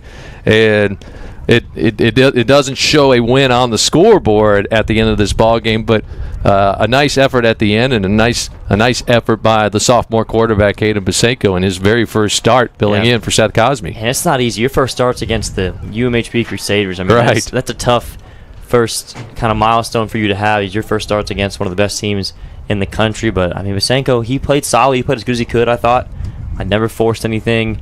Played within the game. Now the scoreboard doesn't really reflect what you wanted to get out of this one, but I think Bisenko definitely showed that he could maybe be the guy moving forward after this season when Seth Cosme's graduated. Yeah, Seth, of course, the 5th/6th year senior for the Bulldogs, and Bisenko, the sophomore quarterback from San Antonio East Central, doing a good job today. Not only through the air, but also with his feet running the ball. I think that's one thing that stood out to me the most. We didn't get to see him throw the ball as much as we thought. Pass rush got after him a lot on those 3rd and longs, and Bulldogs definitely had a game plan of running the football early. But there's times when plays broke down, he took off and got a nice 8-9 yards every time consistently with his legs. So pretty good athlete back there as well, which is always nice to have for a quarterback. So something to build on for this TLU football team and Coach Neil LaHue heading to Abilene next week. And basketball season's almost here for you. Yeah. Easton, yeah. Got 2 more preseason practices, one tomorrow and the next day, and then got a little week off or so, and then official practice starting up after our fall break next weekend. So exciting times. And I tell you what, too, football team keeps improving, but also volleyball, both soccer teams, they're killing it. Men's soccer's top 25 right now and still undefeated. So have not lost a game. Yeah. Yes, the men's soccer team off to a great start. Yeah, so lots of good things going on with TLU athletics right now, and only up from here. And we've got Bulldog Bash coming at Memorial Gymnasium here later this month, and you're going to be defending your 3-point title out there. And I tried to. So we'll look forward to that. Lots of exciting things happening here on the TLU campus, just like this football game here today. Scoreboard doesn't show it, but this was an exciting ending here for the Bulldogs on the football field this afternoon. Easton, thanks again. We got to do this again soon. Mm-hmm. And looking forward to basketball season. As you mentioned, the Bulldogs will be on the road next week at Hardin-Simmons. Next Saturday in Abilene, 1 o'clock kickoff. You'll be able to follow all the action at TLUBulldogs.com. That's going to do it for our broadcast here this afternoon in Seguin. Want to say thank you to our studio technician back at the KWED studios, Jared Kindles, and, of course, my broadcast partner here in the booth in the press box at Bulldog Stadium, Easton Allen, the TLU Bulldog power forward. And defending 3-point champion at Bulldog Bash. That'll do it. Again, the final here at Bulldog Stadium on a Saturday afternoon, UMHB 55 and TLU 21. For all of us here at KWED and TLUBulldogs.com, I'm Chris Austin saying so long from Bulldog Stadium, and have a good weekend, everybody.